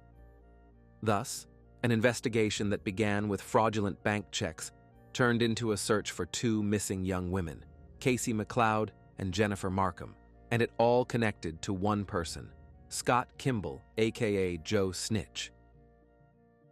After that, the detectives stumbled upon a peculiar accident from 2004 involving Kimble's 10-year-old son, Justin.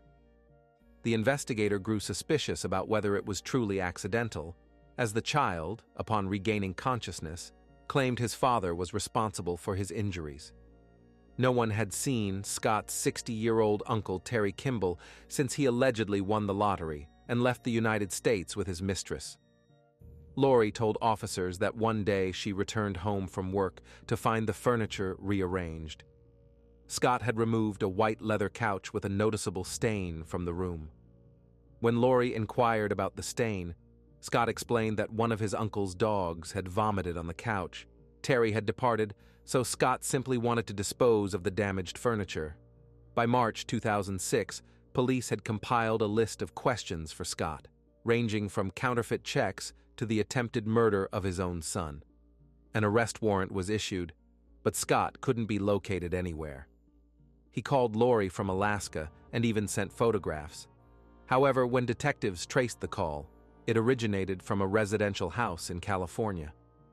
On March 14, 2006, when police arrived to arrest Scott after 2 months, they became involved in a high-speed pursuit lasting several hours.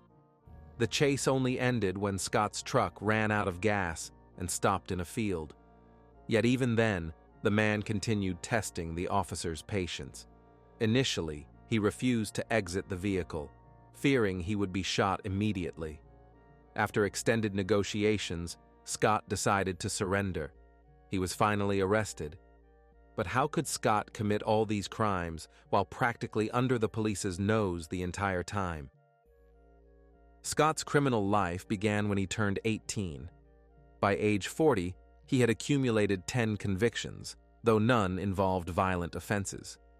FBI agents, for whom Scott served as an informant for a period, never imagined he was capable of violent retribution. Scott served time in Colorado, Montana, Washington, and Alaska for theft, fraud, document forgery, and various other crimes. He was technically accused of abducting his former wife. However, these charges were dismissed. Scott served as a key witness in several FBI investigations. These included a planned assault on a judge in Alaska, an attack on a lawyer's assistant in Seattle, and a federal arson case in Montana. Before meeting Lori McLeod Kimble, while imprisoned for fraud, disclosed information about an impending crime. He shared this information in exchange for a cooperation agreement as a paid informant and a reduced prison sentence. Subsequently, Scott befriended another inmate who was plotting to take the life of a female witness in the case. This was Jennifer Markham. After his release from prison in 2003, shortly before meeting his future wife, Lori, Kimble began monitoring Jennifer under FBI orders. The young woman was scheduled to testify in court regarding an illicit substance distribution network. Later, it was revealed that no elimination plan existed. Scott had been continuously deceiving the FBI. Almost all information he provided to the Bureau proved useless for investigating other crimes. Most of it subsequently turned out to be fabricated. Yet agents somehow continued believing Scott was incapable of taking a life. The situation might have remained unresolved if Jennifer Markham's and Casey McLeod's fathers hadn't gone to the police station demanding answers. Only then did authorities become more active and treat the disappearances of the young women more seriously, considering that Joe's snitch might have been far worse than initially thought. Police quickly determined that Uncle Terry never won any lottery and had also vanished. There was no evidence the man had ever left the state, let alone moved to another country. FBI agents seized Scott's computer and discovered photos of deceased women who had been tortured. One photo on the laptop that particularly disturbed officers showed a young woman who didn't appear distressed, just smiling. They suspected this could be another potential victim they didn't know about. Finally, Scott was called in for questioning to try piecing everything together. The detainee denied everything. He insisted that if his Uncle Terry hadn't left the country, he must be enjoying life somewhere in the United States. As for the girl's whereabouts, he claimed complete ignorance. In short, the conversation with Scott provided officers no new information. At that point, detectives decided to speak with his former cellmates. A man named Stephen Hawley, serving life, confessed that he and Scott had planned an escape. Once free, Scott was supposed to drive his truck to the prison wall and throw over a ladder for Stephen to climb across while other inmates created a diversion.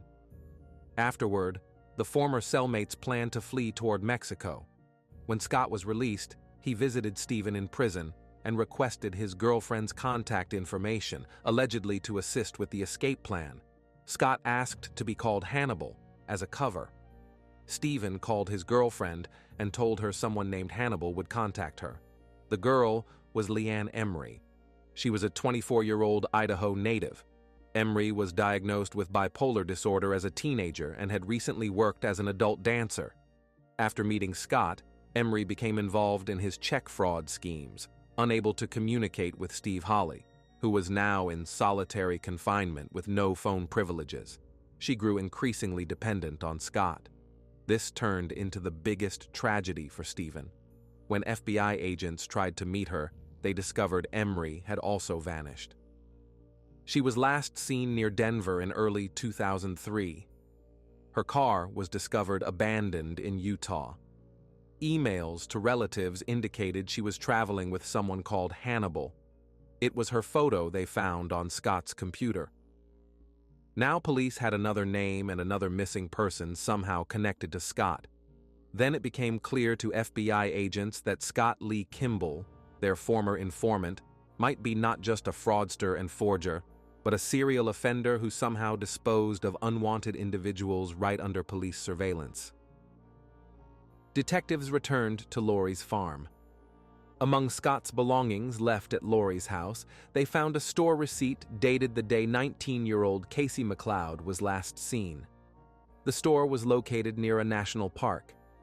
During another interrogation, when detectives inquired about what happened to his stepdaughter Casey, Scott initially tried to evade answering.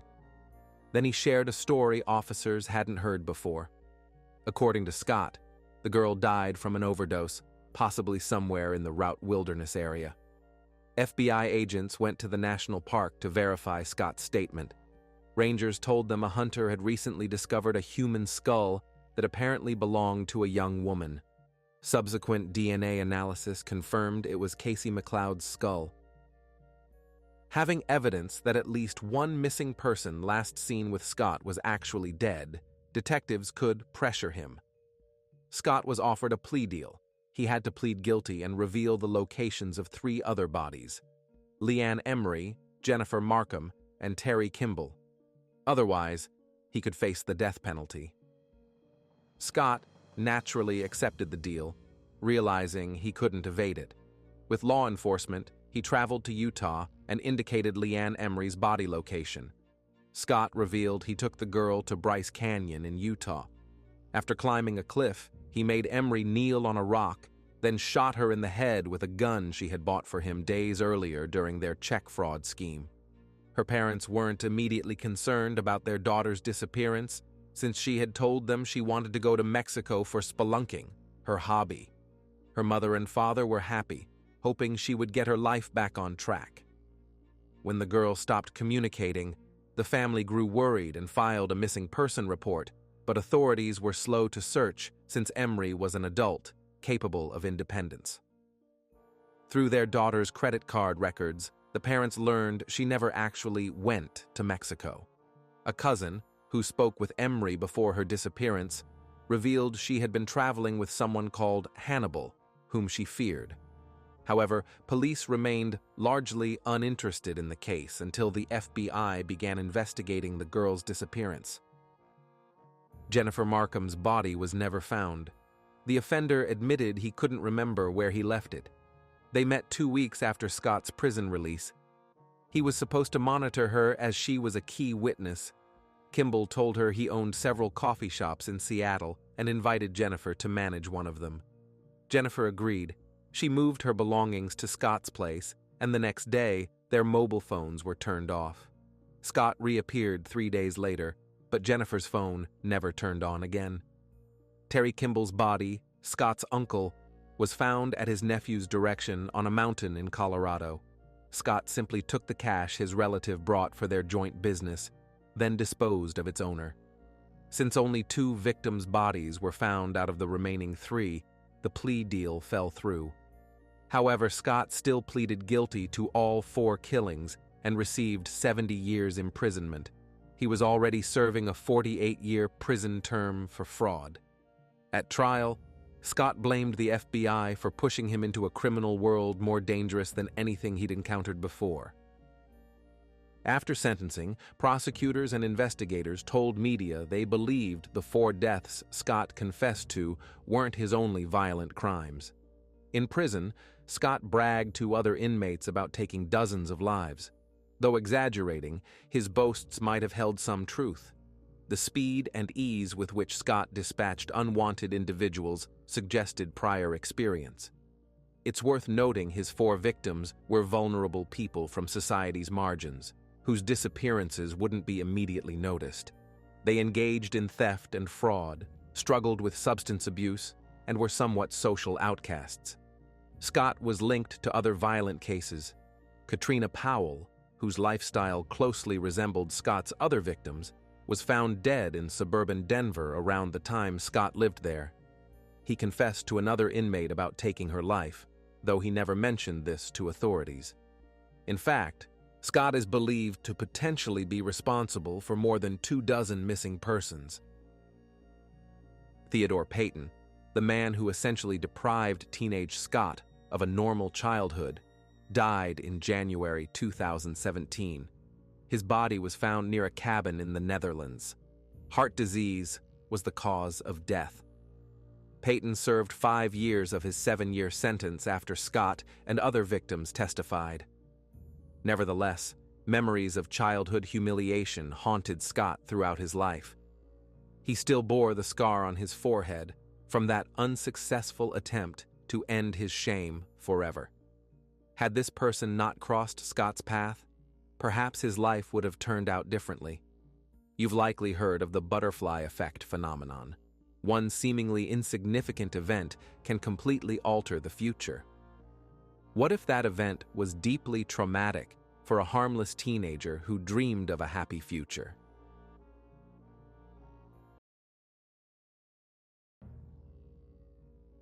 They say opposites attract, but some can't even imagine the impact they have on each other.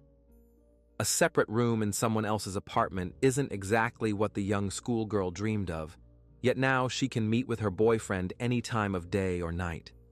She wasn't concerned at all that an adult man lived in the adjacent room with whom they shared the apartment's common space, but one can always find a way to make him suddenly vanish. Ronald Lee Bell Jr. was born on April 1st, 1981, into a family where several generations dedicated themselves to church service. His father was a pastor, his grandfather was a pastor, so when Ronald grew up, he became an active church member. One could say he spent his entire childhood there. He was a very helpful, very kind boy, ready to assist anyone in need, an obedient child, diligent student, and athlete. Ronald's day was divided between school activities, sports events, and church. There simply wasn't time for anything else. When Bell entered high school, he gained some popularity among his peers. Not only did his classmates like him, but teachers also admired such a capable student. For his future, Ronald didn't wish to follow in his father's and grandfather's footsteps to become a pastor. Instead, he planned to join the United States Air Force. This was his goal, his life's aspiration. In summer 1998, 17-year-old Ronald met 16-year-old Crystal Maestas. The girl had recently moved to a residential complex near Ronald's house.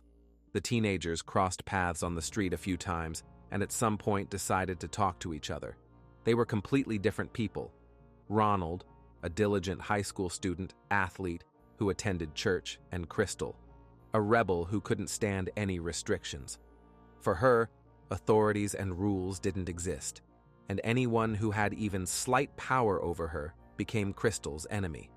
Therefore, she had constant disagreements with her parents. In the short time Crystal lived here, she managed to earn a reputation as a wild troublemaker. Crystal was born on March 11, 1982. She was raised by her mother and stepfather. From an early age, the girl exhibited poor behavior and was uncontrollable. She simply refused to follow common rules. The teenager disliked the atmosphere in her own home because she wanted the freedom to come and go as she pleased. This was the main reason why she frequently clashed with her parents. When Ronald's friends learned who he started dating, they tried to discourage him, hinting that he and Crystal were so different that they couldn't possibly have anything in common. But the boy wouldn't listen to anyone. He liked the girl precisely for her independence and free spirit. She always did what she wanted, and this greatly attracted the young man who was accustomed to following church community principles. Crystal, in turn, also became interested in him. Ronald was a tall, athletic youth, the oldest among his siblings, and he emanated a protective atmosphere. At first, the young people just hung out together, then began dating. Ronald's friends opposed his relationship with this girl and didn't accept her into their circle. From the outside, it was very noticeable that Ronald and Crystal were completely different. One could hardly expect anything but trouble from her. Judging by his friends' reactions, Ronald understood that his conservative family would disapprove of this choice even more, so he decided not to tell his parents about Crystal for now. Over 5 months, only Ronald's close friends knew about his girlfriend. His parents, brothers, and sisters had no idea Ronald was dating someone. During this time, the young man got to know not only wild and willful Crystal, but other traits of her character.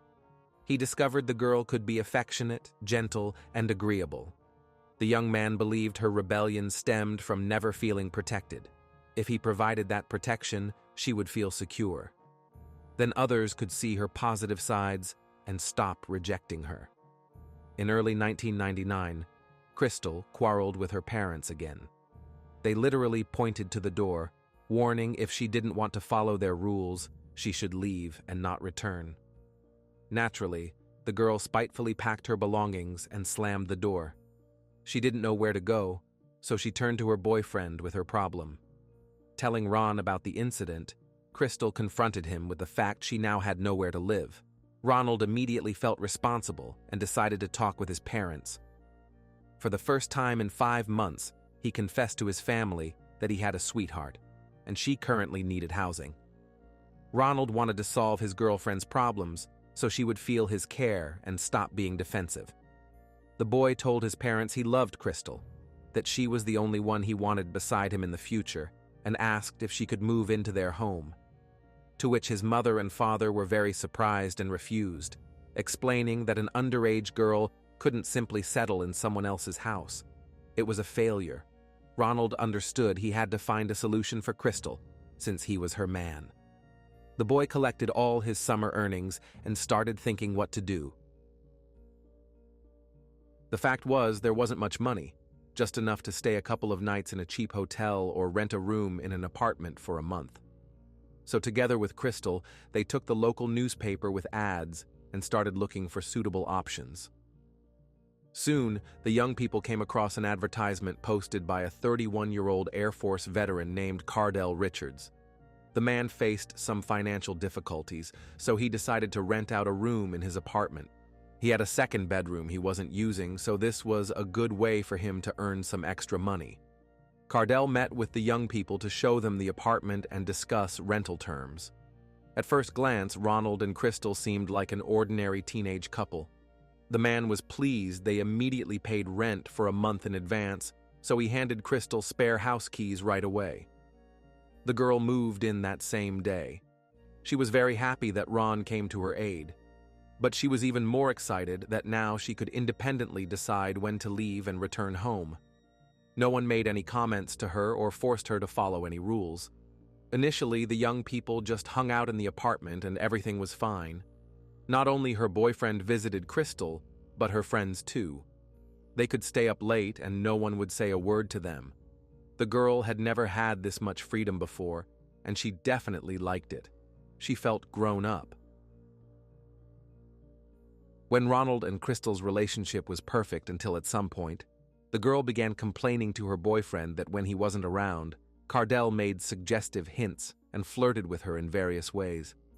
Nothing like this ever happened in Ronald's presence, and hearing this, the boy was very puzzled and somewhat shocked. Crystal continued describing how the landlord constantly walked around in his underwear around her, and recently entered her bedroom without knocking, wearing only swim trunks. The girl felt uncomfortable and uneasy around the adult man. She even stated she would likely have to return to her parents' house, although she really didn't want to. Crystal had already gotten used to the freedom that separate housing provided.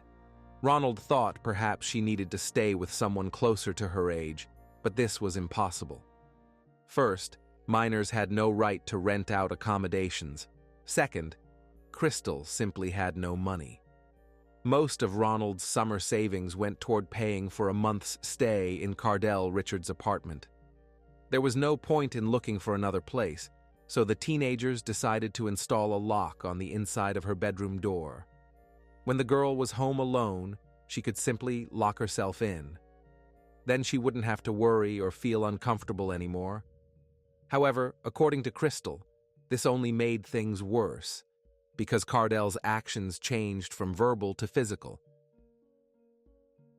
Once, when the girl was alone with her boyfriend in the bathroom, they were showering together, and Ronald noticed bruises on his girlfriend's back. When he asked where she got hurt, Crystal first pretended nothing serious happened, but Ron realized she was trying to hide something from him.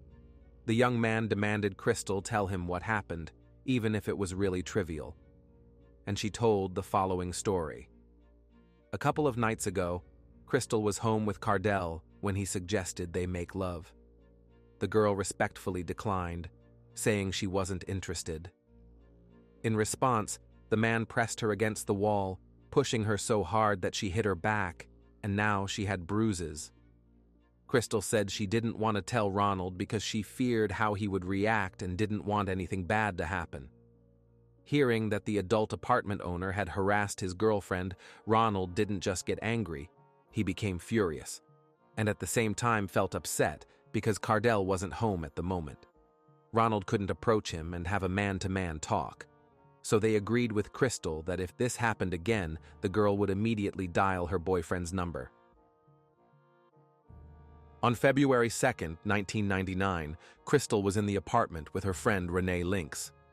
The girls were sitting in the common living room area just chatting about trivial matters. During this time, Cardell Richards returned home. According to Crystal's account, the man made an inappropriate comment toward the friends. They decided to simply go to the room and lock the doors from inside. After doing this, Crystal called her boyfriend Ronald and complained about Richards. She didn't like that the owner wasn't deterred even when the tenant wasn't alone. Worse, after they left, the man started kicking her room's door to get inside. Cardell Richards was 31 years old at the time. He worked as a chef at a local restaurant. Close ones described him as a very quiet, reserved person. The man was an introvert and didn't have many friends, but those few had been very close to him for many years. Right after finishing school, Richards joined the United States Air Force. He gave several years to military service and became a Gulf War veteran. The man was married and had 2 daughters. He adopted one girl, as she was his wife's child from a previous relationship. Cardell decided he would become the girl's father and raise her as his own daughter. However, soon after the birth of their second daughter, Richards's spouse decided she no longer wanted the relationship. There were no scandals or quarrels in the family. One day, the woman simply decided she wanted to live separately. She took the children and filed for divorce. This situation completely emptied the man. Nothing suggested that instead of a happy family, an empty apartment would await Cardell. He genuinely didn't understand what he had done wrong. Plus, his wife took both daughters. His baby Reed was only recently born, and Cardell had grown accustomed to the other girl as his own child. He still actively participated in their upbringing. He would visit, take walks, constantly call to stay updated about their lives. Richards helped his girls financially, and to have more opportunities and extra money, decided to rent out a room. This was the kind of loving and caring father the former military man was. One day, Cardell disappeared. His ex-wife was used to the man staying in constant contact, but now he wasn't calling, writing, or showing interest in the girls. The woman tried calling herself, but her husband wouldn't answer. A couple of days passed, but Cardell still hadn't surfaced. His ex-wife wasn't the only person concerned about his silence. He liked his job and never missed it without reason. When the man didn't show up for his shift at the restaurant, colleagues grew worried. Cardell was known for reliability and responsibility. He couldn't just skip work without notifying management. Colleagues contacted police and asked them to check if he was all right. Instead of immediately going to the missing man's residence, detectives decided to first talk with his close ones and clarify information. They called Cardell's ex-wife and learned she also couldn't reach him. The woman had no idea where her former husband might have gone. She told police that Cardell faced serious financial difficulties due to a car accident he caused the year before. Without insurance, he had to pay the victim's expenses. After this, the man was forced to ride a bicycle everywhere, so his wife worried he might have been in an accident. On February 13, 1999, a team of detectives was sent to the missing Air Force veteran's apartment. First, they tried to attract attention from anyone inside, knocking on doors and windows. When no one responded, an officer entered through a window. Once police were inside Cardell's apartment, they found it strange that it appeared unlived in. There were only a few Air Force memorabilia items. The owner's clothes were piled up, and a bicycle stood in the living room corner. It wasn't apparent that Cardell planned to go anywhere. His bedroom also held no clues suggesting he planned a trip. Investigators found nothing until checking the second bedroom, which was locked. Police knocked, and were surprised when 17-year-old Ronald Bell Jr. opened the door. Behind him, a girl lay in a sleeping bag. Apparently, this was his girlfriend, Crystal Maestas. The young people explained to police how they got there.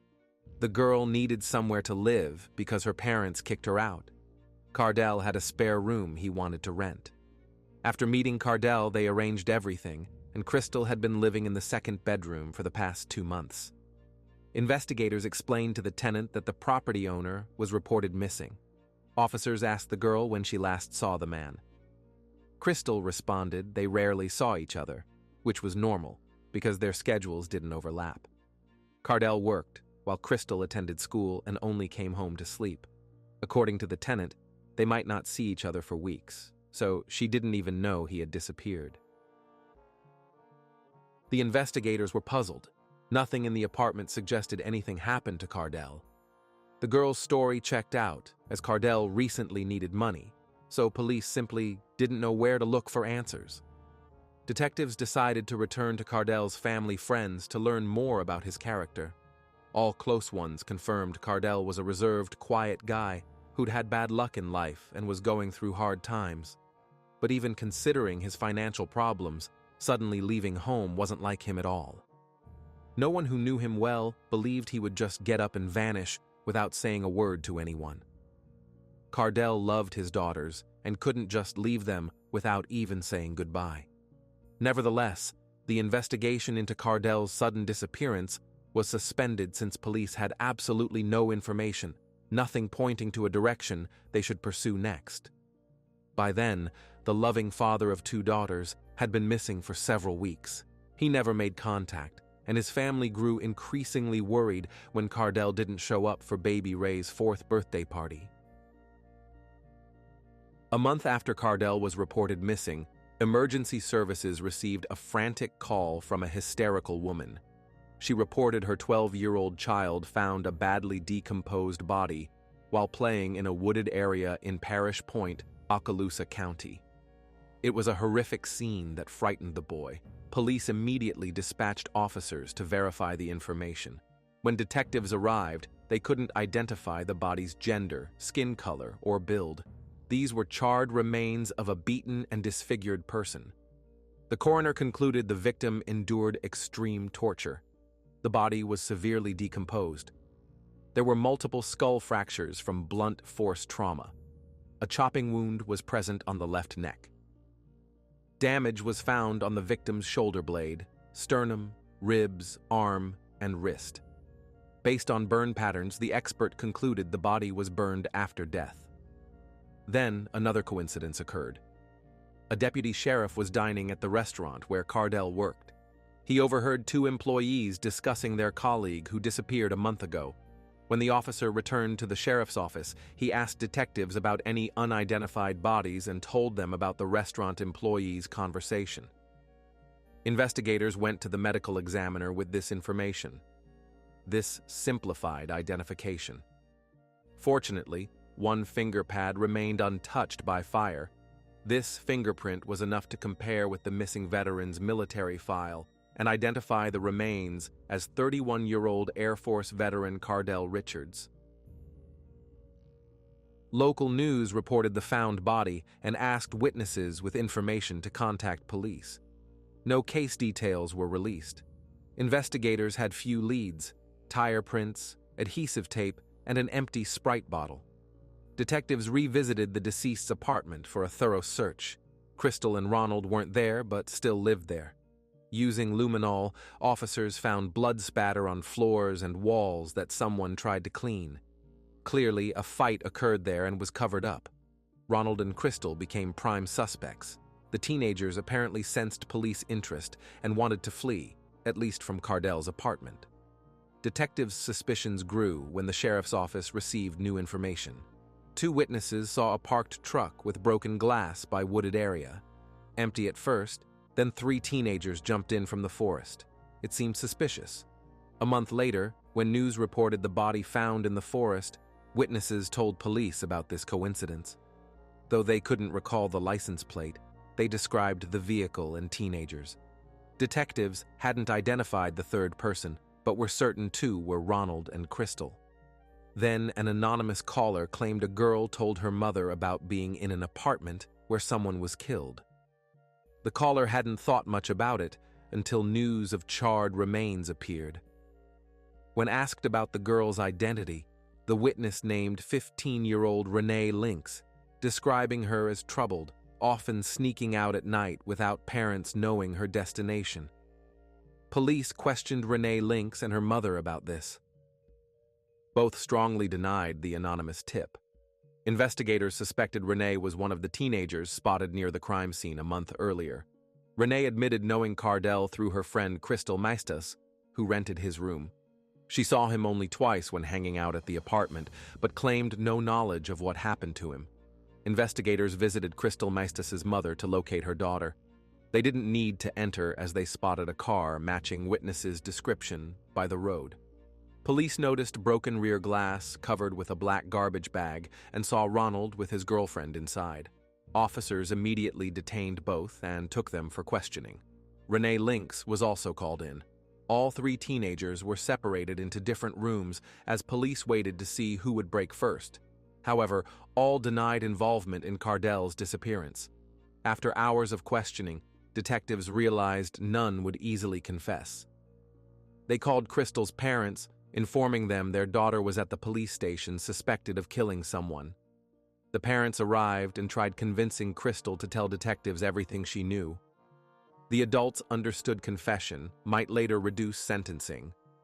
Though Crystal insisted she didn't understand the suspicions, her parents knew their child well and saw she was lying. Eventually, they persuaded her to tell the truth. It's possible that Crystal truly reflected on the consequences of her actions. She was just a teenager who probably found it difficult to carry such a horrific secret. The girl tearfully revealed to police about her relationship with Cardell from the beginning, when she rented a spare room from him, which her boyfriend Ronald Bell paid for. Everything was fine initially until, according to Crystal, Cardell began harassing her. She described how the man made inappropriate remarks toward her, walked around the house in underwear, and suggested she join him in bed. Crystal complained about Richards to her boyfriend, who asked her to call him if it happened again. On February 2nd, 1999, when Crystal and her friend Renee Lynx were sitting in the living room, Cardell returned home and invited the girls to spend the night in his bed. The friends locked themselves in the room and called Ronald when the apartment owner started kicking their door. Ronald asked his girlfriend to stay in the room while he rushed over. When the enraged teenager ran into the apartment, Cardell was in the living room. The men first engaged in a verbal altercation, which soon turned physical because Cardell pushed Ronald. In response, Ronald jumped on his opponent and applied a chokehold. He squeezed his adversary's neck until he lost consciousness. Afterward, Ronald ordered the girls to bring rope and a baseball bat. Then he prompted Crystal to beat their roommate with the bat. And Crystal began striking the limp body. She continued until she grew tired. The initial assault resulted in several bones being shattered in the man's body. Cardell didn't regain consciousness even when they tied him up and wrapped him in a blanket taken from his bed. Then the trio placed the body in Ronald's car trunk and drove to the woods. Crystal held the flashlight while Ronald and Renee dragged the captive away from prying eyes. At one point, they stopped, and Ronald told his girlfriend to shine the flashlight on Cardell's face while Renee tried to get Richards's PIN code. Crystal confessed that when they were dragging the man to his execution site, he awoke and begged them to spare his life. Swore he wouldn't go to police and wouldn't do anything. But the teenagers were determined to complete their horrific act. They chained Cardell to a tree and took turns beating him with the baseball bat until they got bored. Then Ronald delivered a devastating blow to the man's head and crushed his skull. This apparently seemed insufficient to him, as the boy then doused Cardell with lighter fluid and set him on fire, after which the teenagers fled. They heard the man screaming in pain, but didn't even consider returning, deciding to leave him to die alone. The next day, the trio returned to the crime scene and to their horror discovered that Cardell was still alive. At first, the man didn't realize these were the same teenagers, so he moaned in pain and pleaded for help. That's when Ronald approached Richards and attempted to break his neck. After several failed attempts, all three decided to leave the scene and go to the nearest store to buy a meat knife, then return to the forest where Ronald slit the victim's throat. Then Ronald took a Sprite bottle and poured it on the blade, trying to wash off the blood. He kept the purchase receipt and decided to return the knife to the store, simultaneously disposing of the murder weapon. The surveillance cameras captured all three of them in the supermarket. After dealing with the main evidence, Christelle and Ronald went back to the forest to inspect everything again. And when they approached the mutilated body, they heard a faint groan. Even after all the torture and injuries, life still flickered in Cardell. The couple had a chance to come to their senses and try to save this person, but they chose evil, took gasoline, completely doused the body and set it on fire, being confident they would get away with it. That night, they tried to forge checks on Cardell's account, but there simply wasn't any money in his accounts. So several days later, Ron and Christelle pawned the TV and some belongings of the deceased apartment owner to get at least some money. Despite Christelle's confession, the other teenagers remained stubbornly silent, unwilling to admit their actions. Police understood this would complicate the case, so they decided to leverage Renee Lynx, who was essentially an accomplice. Detectives spoke with Renee, emphasizing that she was only 15 and could leave prison much earlier than her friend and her boyfriend, getting out around age 30 to continue living a normal life. All she needed to do was testify against Christelle and Ronald. Renee was offered a plea deal in exchange for testimony against her friends, which she naturally accepted. Once the three teenagers were charged, they were transferred from the juvenile detention facility in Pensacola to the Okaloosa County Jail. When Ronald and Christelle faced court for their crime in 2000, their friend and accomplice Renee served as the prosecution's key witness. The prosecution's theory was that these two teenagers were genuine villains. They enjoyed causing pain to another person. In deciding to attack Air Force veteran Cardell Richards, they pursued one single goal: to take over his apartment. Christelle enjoyed living away from her parents so much that she didn't plan to return to them. She and Ronald lacked the means to buy or rent separate housing, so they decided to utilize what was already available. Only the apartment owner stood in the way of executing their devious plan. If he unexpectedly disappeared, the teenagers could freely hang out in all rooms without fear of someone correcting them or dictating how to behave. The defense attorneys didn't even try to disprove both teenagers' guilt. Instead, they emphasized Ronald and Christelle's age and used the allegations against Cardell of inappropriate behavior as justification and an attempt to gain leniency for their underage clients. Since Cardell, unfortunately, couldn't speak in his own defense, numerous people came to the court hearing as witnesses on his behalf. They all assured that the actions Christelle described were so far from Cardell's character that they couldn't possibly be truthful. Most likely, the girl, wanting to gain sole use of the apartment, devised a cunning plan. She turned her boyfriend against Cardell and achieved her goal of eliminating the person whose presence bothered her.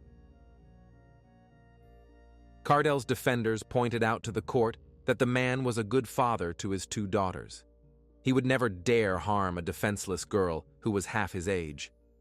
So, Renee Lynx, who took the plea deal, received the maximum sentence, 15 years for manslaughter. Christelle Maestas, despite her age, was sentenced to life imprisonment for the slaying and 30 years for kidnapping. Meanwhile, Ronald Bell Jr. waived his right to present evidence and testify. Subsequently, the jury found Ronald guilty of first-degree murder with a deadly weapon and armed kidnapping. Initially, Ronald was sentenced to death, but in 2002, the sentence was overturned when the judge found that the boy's age wasn't properly considered the first time. The execution was replaced with life imprisonment. It seemed justice had prevailed, and Cardell Richards' relatives could breathe out and begin living peacefully again. However, in 2012, a U.S. Supreme Court ruling overturned both teenagers' life sentences without parole, as such punishment for minors was deemed unconstitutional. According to the Supreme Court decision, each sentence regarding juvenile offenders had to be reviewed. This decision gave thousands of teenagers across America who had previously broken the law a chance for release. The Maestas and Bell families were incredibly happy with this news and were already preparing to welcome their children home. Cardell's family also anxiously awaited the results of the new court hearing and feared that these juvenile monsters would be set free. The retrial took place in 2019, when the defendants were already over 30 and had spent most of their lives in prison. Ronald Bell Jr. and Christelle Maestas appeared before the judge and pleaded for leniency, emphasizing their age at the time of the crime.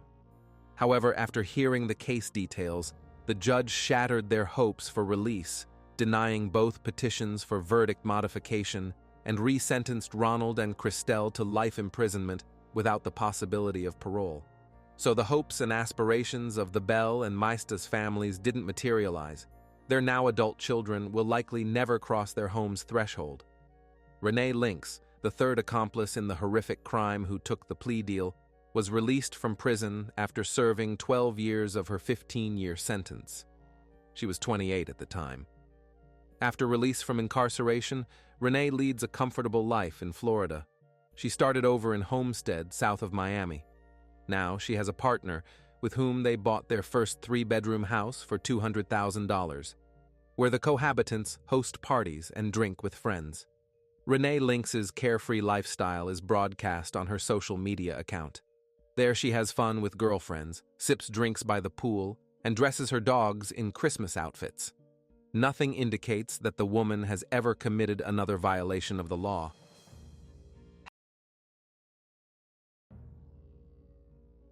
Her parents considered Virginia a kind angel, sent from heaven to care for them in their old age.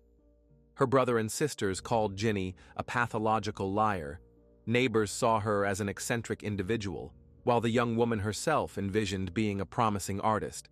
But in reality, Virginia turned out to be a genuine monster from hell. Neighbors described Virginia McCallow as quite an eccentric person, the local oddball.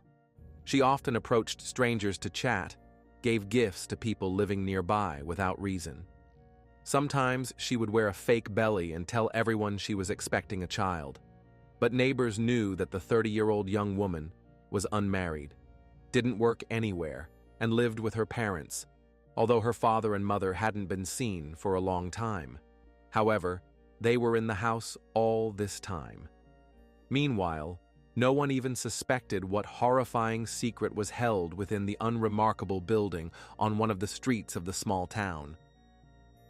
Virginia McCallow was born in 1988 and spent her childhood in Great Baddow, Essex County near London. Her father, John, worked as a university professor and authored several books. He specialized in autism spectrum disorders. Her mother, Lois, was a homemaker. The couple had 5 children in total, 4 daughters and a son. Virginia was the youngest. Lois and John were born in the 1940s and adhered to old-fashioned parenting principles. They demanded discipline from their children and were very strict in this regard. Like many from that generation, the McCallows considered excessive display of emotions a weakness. They raised their children by all the rules, but never showed them their feelings. Parental care was always very functional. The children had to follow numerous rules in the family home. John and Lois also didn't openly display particular affection for each other. They slept in separate rooms nearly their entire lives. Lois suffered from obsessive-compulsive disorder, which manifested in her constantly cleaning, washing, and disinfecting everything around her. The woman was afraid of germs and was incredibly strict about everything related to cleanliness. She was especially vigilant about her children's hand cleanliness and took laundry washing and sorting very seriously.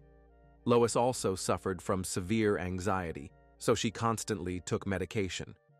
Another of her ailments was agoraphobia. This is an anxiety pathological disorder that manifests as a fear of being in places with large crowds, on wide squares and streets, in open spaces. Therefore, Lois tried to avoid crowds and situations that frightened her. If the woman walked down the street, she always kept her head down and looked at her feet to avoid eye contact with other pedestrians. She simply felt uncomfortable engaging in casual conversations with neighbors or unfamiliar people. Over the years, John developed glaucoma, while the man always rushed somewhere and tried not to linger on the street. If John left the house, he would immediately get in his car and drive to his business. He never stopped to chat with neighbors. According to acquaintances, he was a very meticulous, responsible person and loved precise order in everything. The couple were very quiet, withdrawn people. They not only avoided social interaction themselves, but also kept their children in complete isolation. Physical punishments were sometimes used as disciplinary measures. One of the children frequently wet the bed and was severely scolded and could be spanked for this. At one point, social services even became interested in this situation. Neighbors, who constantly heard Lois's screaming from the house, complained to Child Protective Services. According to the youngest daughter, her mother Lois was a very mean and cruel person, capable of sucking all the good out of people like a vacuum cleaner. The girl also accused her mother of emotional detachment. When Virginia was a child, her parents were never around. They didn't support her, and overall living with them was quite difficult. But one shouldn't believe everything Virginia Mallo said about her parents, because all other sisters and brother denied that mom and dad mistreated them in childhood. The youngest daughter's words were lies and a disgusting distortion of information about her family. Apparently, all children had different relationships with their parents, and one can only guess what really happened behind closed doors. When the older sisters and brother reached adulthood, they left their parents' home and moved to different places. Virginia remained the only one in the family who lived with Lois and John until she turned 30. Mom and Dad were happy that their youngest daughter helped them with household chores and performed certain duties. The girl worked as a bartender for a short time and then simply stayed at home supported by her parents. She rarely interacted with other people, had no friends and no hobbies. She always kept to herself. Virginia barely communicated even with her sisters because they considered her a pathological liar. In 2018, Virginia Mallo celebrated her 30th birthday. She continued living with her parents and was unemployed at the time. The family still resided on Pump Hill Road in Chelmsford. It was a 3-story house with a terrace. It was located in quite a bustling neighborhood, with many neighbors around. John and Lois were over 70. They were elderly people requiring additional care, as their health condition had notably deteriorated with age. John suffered from type 2 diabetes. He had high blood pressure and elevated cholesterol levels, so the man took numerous medications for various ailments. Lois's anxiety only intensified in her elderly years, and she also tried to suppress it with constant medication. They considered their youngest daughter an angel who cared for them, sacrificing her personal life. In their parents' eyes, she was incapable of doing anything wrong. Virginia stayed with her parents, claiming her goal was to look after them, support, and help with household chores, but in reality, she was simply using her father and mother for her own benefit. Although the young woman was unemployed, her parents didn't know this. Virginia pretended she went to work at an office every day, and when she stayed home, she would tell them she had been unfairly dismissed and was currently looking for a new position. Ginny was prepared to do anything to hide the fact that she had long been living off her father and mother. At one point, she told them she had gotten a job as a web designer with a very good salary. Then she pretended to be an artist who supposedly studied at a prestigious art school.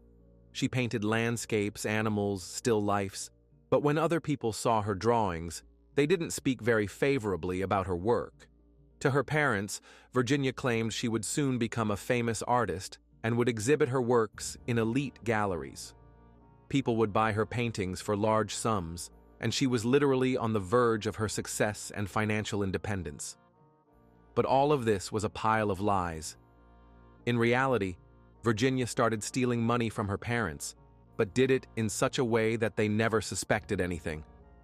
The young woman convinced her father and mother that she should handle their finances.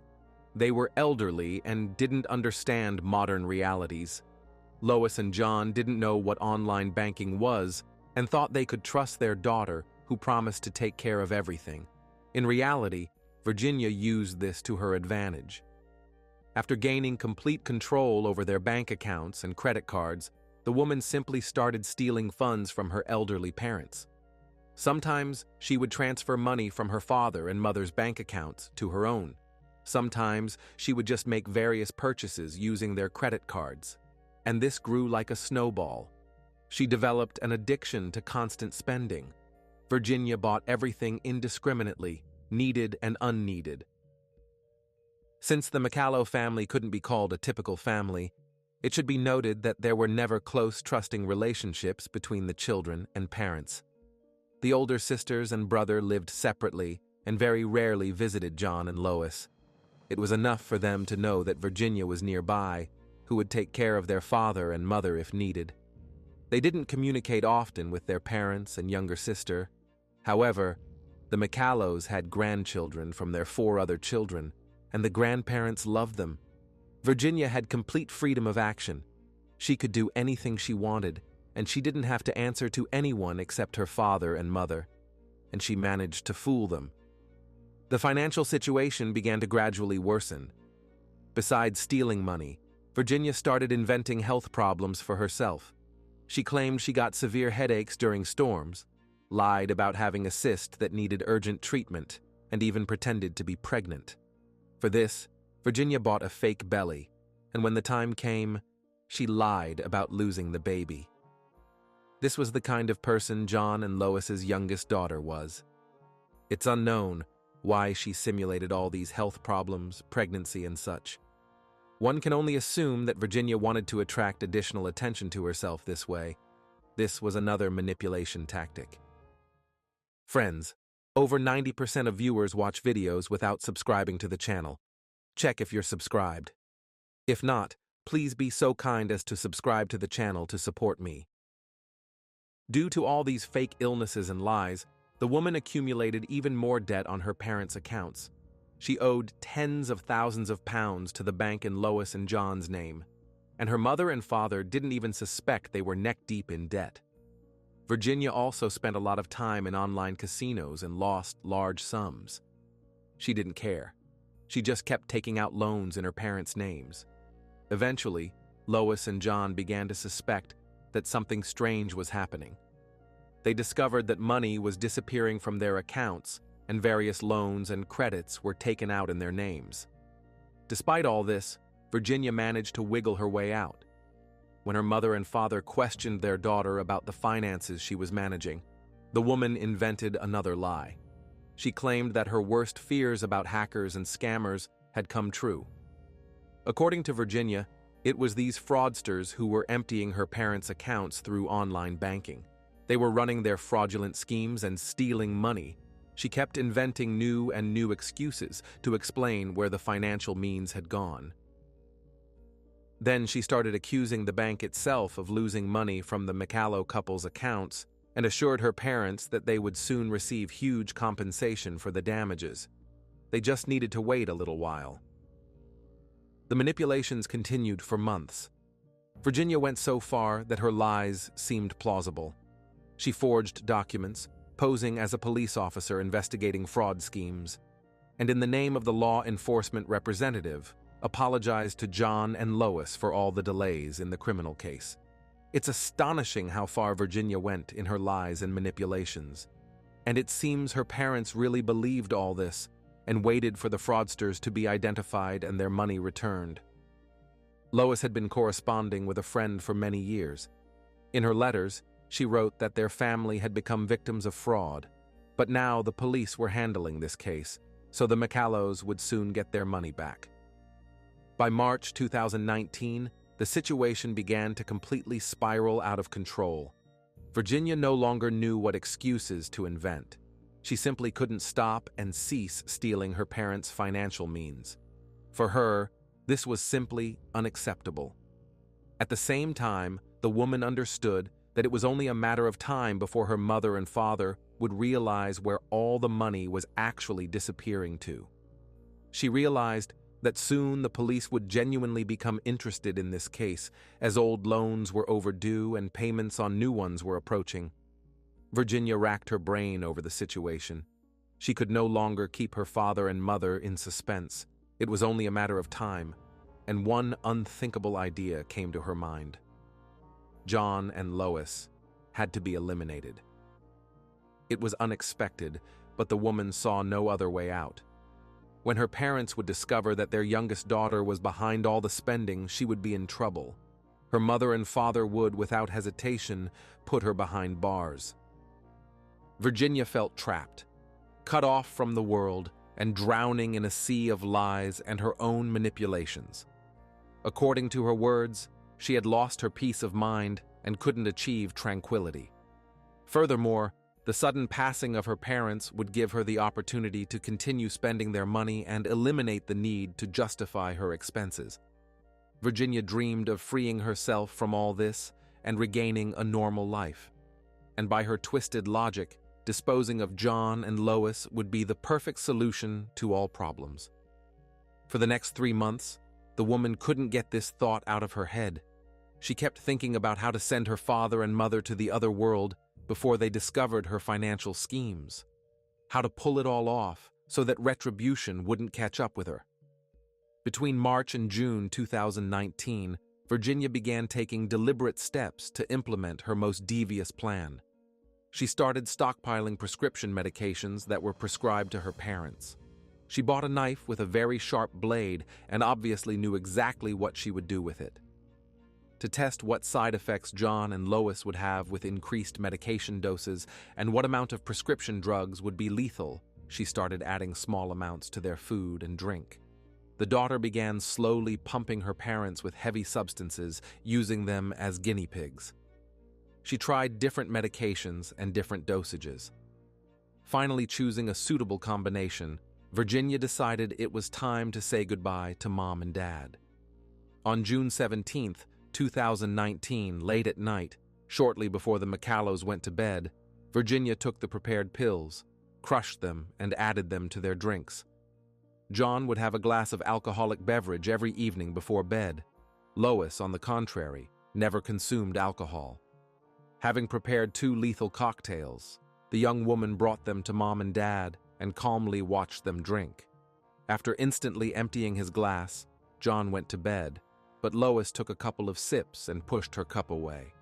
No matter how Virginia tried to persuade her mother, she refused to finish the contents. The daughter couldn't think of anything better than to escort Lois to bed and leave the cup on the bedside table, hoping that Mom would finish the drink on her own. The next day, Virginia leisurely got up from bed and first went to check on her father. John was still lying in bed. The man was no longer breathing. He had passed away before even making it to morning. The elimination plan had partially worked. This was how the life of 70-year-old John Mallo came to a tragic end. Then, Virginia went to check on her mother. Because the bitterness from the medications was more noticeable in the non-alcoholic drink, the elderly woman hadn't finished it. As a result, she received a much smaller dose than her husband. When Virginia entered Lois's bedroom, she was still alive but in some kind of delirious state, most likely due to side effects. Mother appeared very drowsy and confused. This caused Virginia to panic. Her plan hadn't worked completely. She had hoped that both mother and father would give up their souls to God during the night and she wouldn't have to do anything else. However, Virginia had a backup plan for this case. She turned on the radio for her mother to distract her a bit, then went to the storage room and brought back a hammer. When the woman entered her mom's bedroom again, Lois was lying there listening to the radio with such an innocent face that somewhere deep in her soul, the daughter felt a twinge of doubt. Maybe she should have left Mom alive. Virginia kept pacing back and forth across the room, considering what to do. She argued with herself. At some point, the worst arguments prevailed. The woman approached the bed with the hammer in her hand and struck her mother on the head. She hoped that one blow would be enough to end Lois's life. Instead, her mother turned and looked her daughter straight in the eyes, asking what she was doing. Mother was under the influence of drugs and couldn't understand what had happened. She was very frightened by the circumstance that her own daughter was standing over her with a hammer. For several seconds, Virginia and Lois looked at each other and each waited for something. Apparently, young woman was again overcome with doubts about the correctness of her actions. But then she remembered how her mother had scolded her in childhood and took out the prepared knife, which she had bought specifically for the backup plan. Virginia dropped the hammer and swung the knife, after which the blows came again and again and again. She struck at the neck, shoulders, chest. A total of 8 wounds were inflicted, but Lois was still alive and even tried to fight for her life. Then Virginia grabbed the hammer again and began hitting with such fury that the elderly woman was choking on her own blood. After carrying out the execution, Virginia kissed her mother's hand and said she hadn't wanted it to end this way. She continued holding Lois's fingers until she gave up her spirit. Later, she explained her actions by saying that the hammer didn't work the first time and she didn't want her mother to suffer. After experiencing the initial shock following her parents' death, Virginia went to town to buy materials needed for burial. She purchased 40 concrete blocks, sand, cement mixture, and work gloves from the store. Then she stopped by the family doctor's office and got treatment for the wound she received while carrying out the execution of Lois. She explained to the doctor that she had cut herself while cleaning vegetables. After returning home, the woman called the bank and ordered a new credit card, and on the same day spent a hefty sum buying several new pieces of jewelry and clothes. She wanted to treat herself in connection with the excellent completion of her plan. That same evening, Virginia sent a text message pretending to be her mom to one of her sisters, writing that she and John had gone to the seaside for a vacation. She wanted to make sure her sisters wouldn't accidentally show up at the family home. 2 days had passed since the horrible death of her parents, whose bodies still lay in their bedrooms, and the youngest daughter was now contemplating what to do with her mother and father's remains. Afraid that neighbors would notice her moving dead bodies, the woman decided not to complicate things and built a homemade tomb for her parents right in the house, then continue living next to them. First, Virginia placed both bodies in sleeping bags she had bought in advance. She dragged her father's body to his study, wrapped the sleeping bag in 11 rolls of plastic film, pushed it into the corner, and began building a structure from concrete blocks. The woman stacked huge blocks on top of each other and secured them with cement mortar for fixation, filling the gaps with expanding foam. Virginia treated her mother's body even worse. She stuffed the sleeping bag containing Lois's remains into a built-in closet in the upstairs bedroom, sealed all gaps with tape, and walled up the closet by building a wall from concrete blocks in front of it. There was a significant difference between how Virginia treated her father and her mother. The attack on Lois was more aggressive and filled with fury when she beat her with the hammer and stabbed the woman who had once given her life. Virginia stuffed her mother's body into the closet, while for her father, she built a special tomb. The craziest thing was that after hiding her dead parents' bodies, the young woman returned to her normal life. She would leave the house, wander around town, shop in stores, and chat with neighbors, then return home where her mom and dad's remains were walled up. Virginia calmly slept, ate, watched television in the same house where she had recently committed one of the most monstrous crimes. Virginia continued receiving both parents' pensions, opened new credit cards in their names, and also raided their bank accounts and benefits. All her motivation came down to money. Incredibly, this continued for months, and no one seemed to notice that John and Lois were no longer alive. However, after some time, neighbors began asking questions. They noticed that something strange was happening. They were also surprised that the curtains in the Mallo house were always drawn and the windows closed. Virginia herself also behaved suspiciously. When asked where John and Lois had gone, why they hadn't been seen for a long time, the woman made up various tall tales. At first, according to her, the parents had gone on a trip. Then Virginia said that Dad was feeling unwell and Mom was taking care of him. Then Mom got sick and so on. But it was one thing to lie to unfamiliar people about something, and quite another to explain to her sisters and brother where Mom and Dad had disappeared to. To prevent unnecessary questions, at first Virginia wrote messages to the other daughters from Lois's phone. She asked about how they were doing, how the grandchildren were, and each time tried to avoid reasons to meet, using the same excuses. The parents were sick and didn't want to infect anyone. Mom and Dad were busy. The house wasn't clean, plans had changed, or an unexpected trip to other relatives had come up. The most surprising thing was that Virginia's sisters believed these messages. More precisely, they were completely convinced they were communicating with Mom and Dad by phone. It was all explained by the rather cool relationships between parents and children in the Mallo family. The older sisters and brother hadn't sought to visit the family home before either, and if John and Lois themselves asked them not to come, then that's how it would be. 2019 smoothly transitioned into 2020, and still no one had missed John and Lois. And in spring 2020, something happened that turned out to be very lucky for Virginia. The pandemic began. The whole world found itself in isolation. It became even easier for the woman who had taken her parents' lives to hide their absence. Now no one asked why the couple wasn't leaving the house. At that time, most people tried not to appear in public places without urgent necessity. And even after the pandemic ended and restrictions were lifted, Virginia still continued to get away with her crimes. For 2 whole years, the woman continued living in the house with the corpses and impersonating her father and mother. Besides messages and calls to her sisters, she sent them birthday and Christmas cards. She also called local doctors, pretending to be Lois and John. She made appointments for various ailments, and at the last moment usually canceled the appointments, citing various reasons.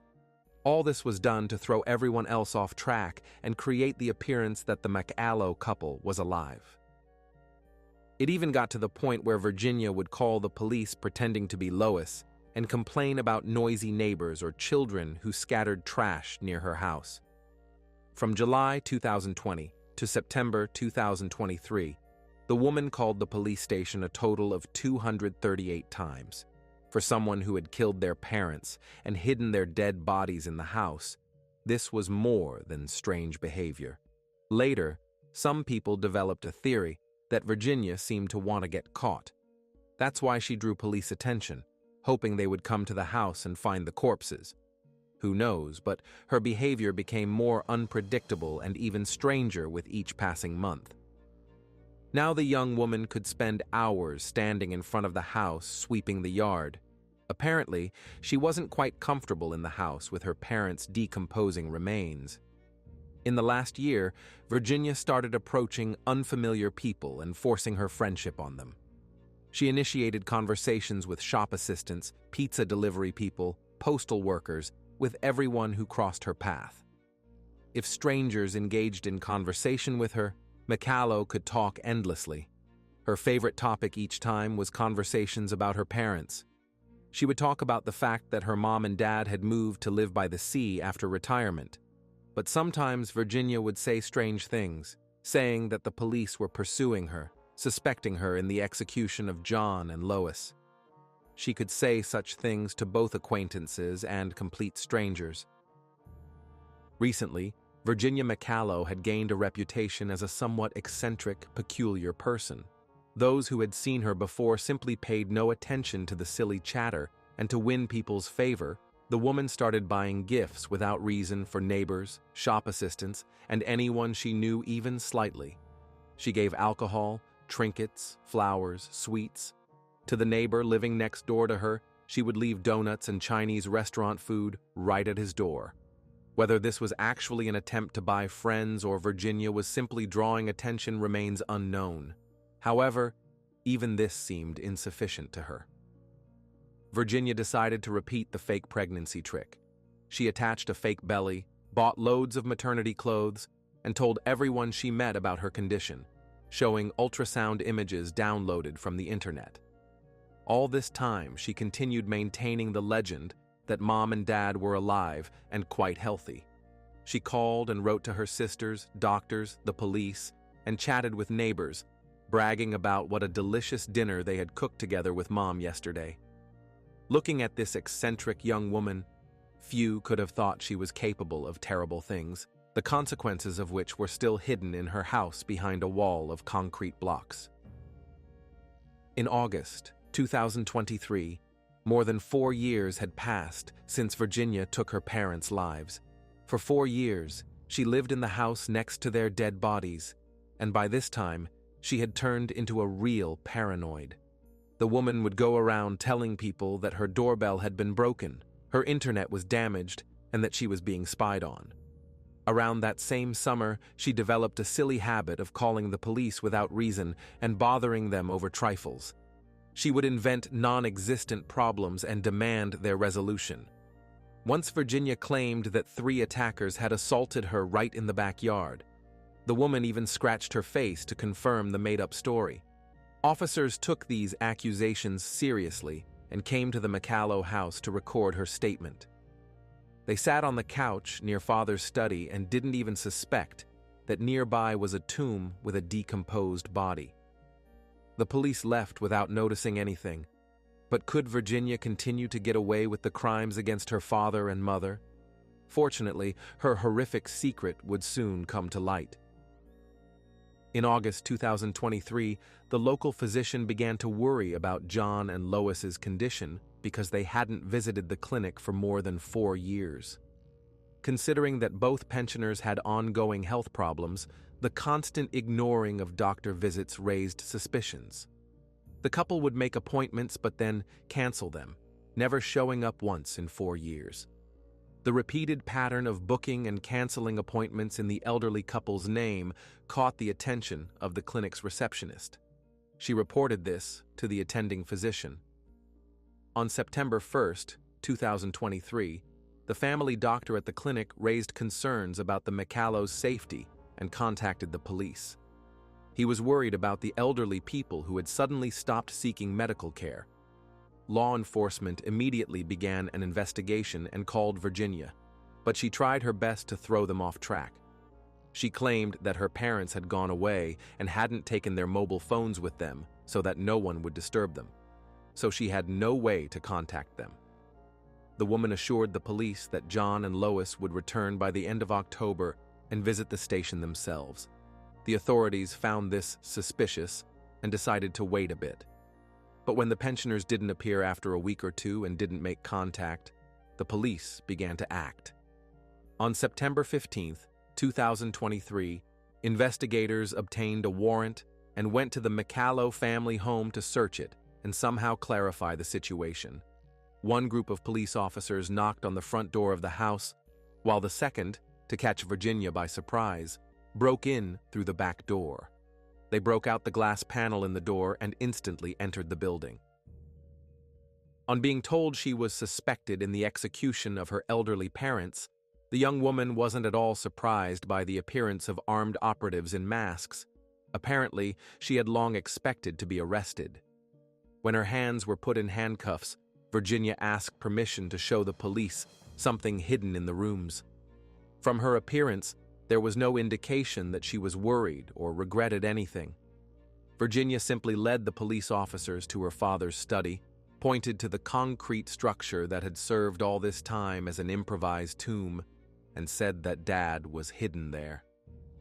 The structure was covered with several blankets, and on top were paintings and drawings by Virginia herself. The young woman was incredibly calm at that moment and even tried to joke with the officers. When asked about Lois's whereabouts, she simply explained that her body was hidden in one of the upstairs closets. Then, without waiting for questions to begin, Virginia described how she took her father and mother's lives, mentioning the pills, and also expressed concern that she hadn't opened the closet in 4 years and didn't know what was inside. The police officers listening to Virginia's brief account were in shock. Naturally, they tried to maintain their composure, but judging by their faces, it wasn't easy.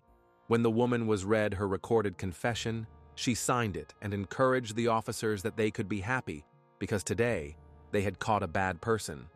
And then, after thinking a bit, admitted that she probably really deserved punishment. After Virginia was taken to the police station for questioning, law enforcement made a shocking discovery. They indeed found John and Lois's bodies where the woman had indicated.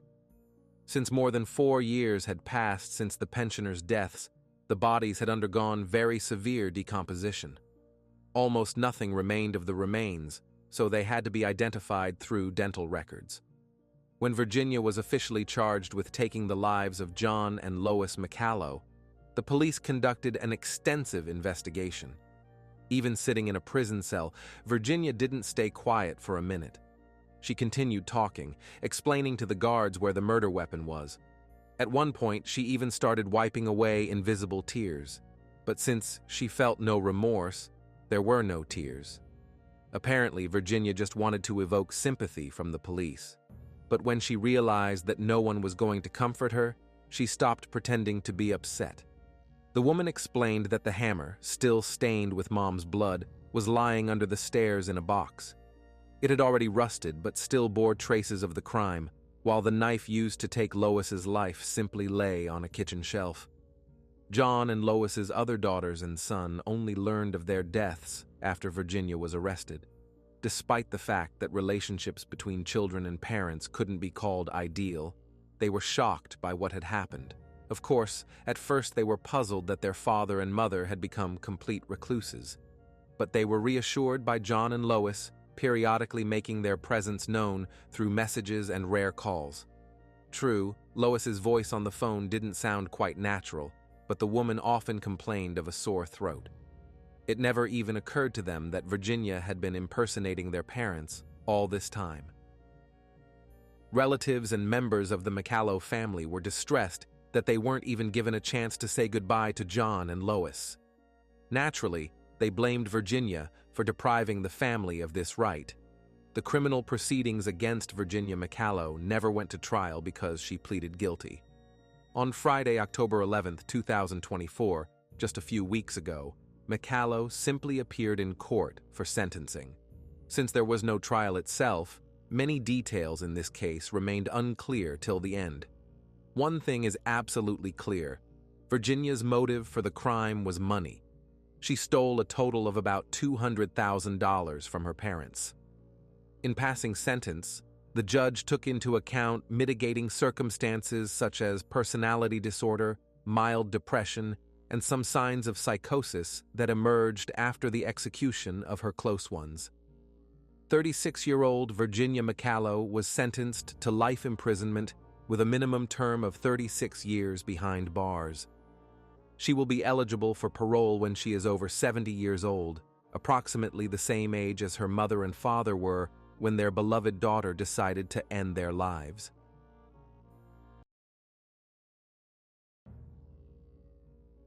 When you keep doors open for your friends, remember that foes may enter through them as well. Instead of a New Year's 2006 celebration, close friends and relatives of the Harvey family had to arrange mass funerals. But even then, the horrors weren't over. Today, we'll discuss a terrifying series of crimes that occurred during New Year's week of 2006. 2 separate families were deprived of life in their own homes in Virginia. These crimes were unlike anything the authorities in this area had encountered before. 8 people died. The perpetrators left behind a trail of complete devastation, robbery, brutal attacks, and merciless slaughter. The Harvey family was well known in Richmond. 39-year-old Catherine, known as Katie, grew up in Kings Grant and was highly popular at her school. She even earned the title of prom queen. Katie was an artistic person who saw expressions of natural beauty in every detail. Taking a job as a waitress at a cafe, she didn't know she would meet her destiny there, a guy named Brian Harvey, whom she would eventually marry. Brian was raised on rock and roll, was always immersed in music, and dreamed of one day finding success as a performer and guitarist. Together with his friends, he formed a band called House of Freaks. His creative potential perfectly matched Katie's artistic nature. That's why feelings instantly sparked between them and blossomed into a passionate romance. By 1990, the couple had married and began their new life together. The newlyweds settled in a 2-story brick house in the scenic Woodland Heights neighborhood of Richmond. This area was known for its safety and was considered a good place for raising children, as there were many different schools in the vicinity. This was a dream house for the young couple, but the most important thing in a family was missing: children.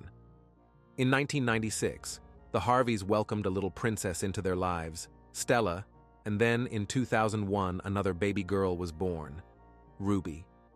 Stella and Ruby, their 2 daughters, became the center of the Harvey family's world. Brian said in an interview, while still involved in music, that with the arrival of his daughters, he realized his mission on this earth. The Harvey family of 4 settled in their cozy home. As head of the family, Brian took a job in the local school district where he worked on computer maintenance. On weekends, he tried to set aside a couple of hours for rehearsals. Katie opened a toy store, which had always been her dream. The young woman wanted to create a space where parents could come with their children and spend time having fun. It was a wonderful time.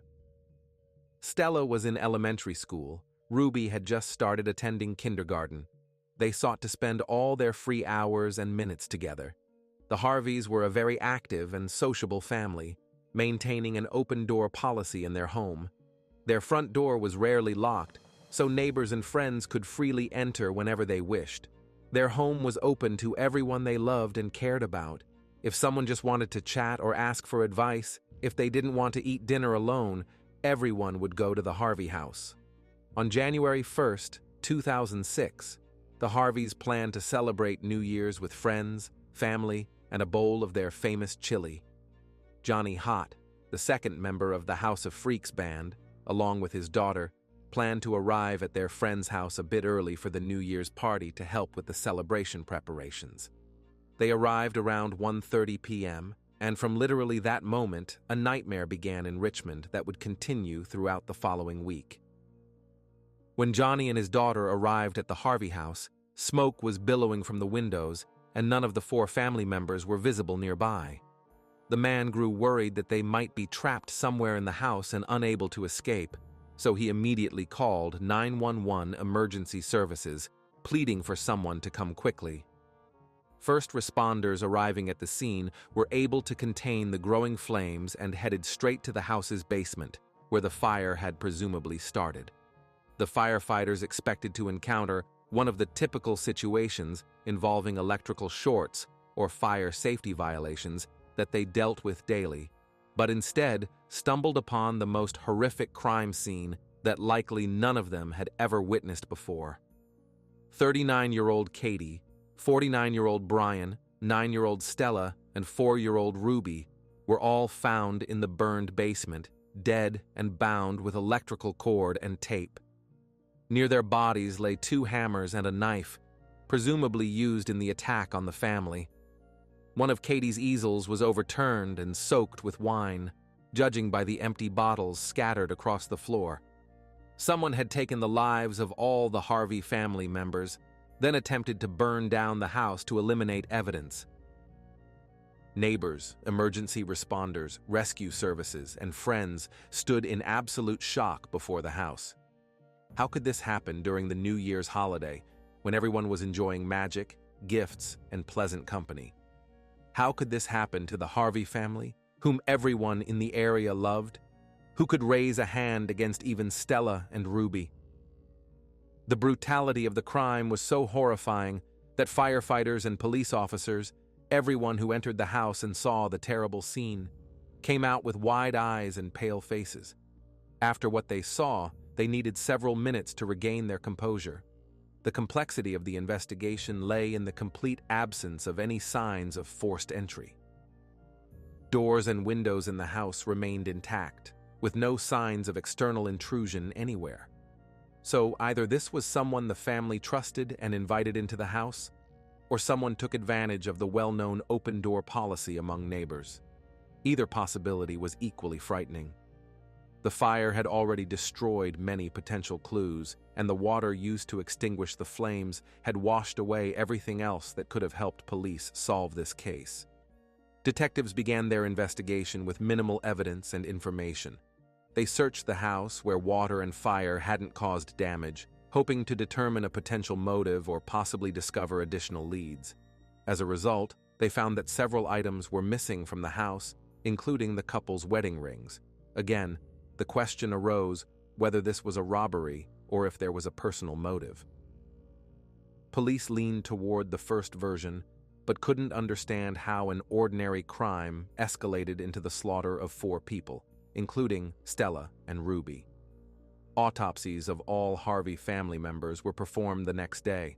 Even the pathologist, who had seen much in his time, said he had never encountered anything like this in his career. All 4 were beaten, suffered multiple wounds, and finally had their throats cut with a knife. The cause of death for Brian and Katie was blunt force trauma to the head. Stella died from smoke inhalation, but her head also suffered from strikes. Ruby died from knife wounds to her back, which punctured one of her lungs. They weren't just sent to the other world. Someone wanted to deliberately cause pain to this family, so before their deaths, all 4 had to endure several horrific moments. The authorities began questioning neighbors, relatives, and friends of the deceased family. However, they all unanimously insisted that Brian and Katie had no and could not have had enemies or people who wished them death. Nothing unusual was happening in the house either. No one was shouting or arguing. No strange sounds came from the windows. Everything was as usual. There was even a witness who had seen Katie and 9-year-old Stella just hours before the fire.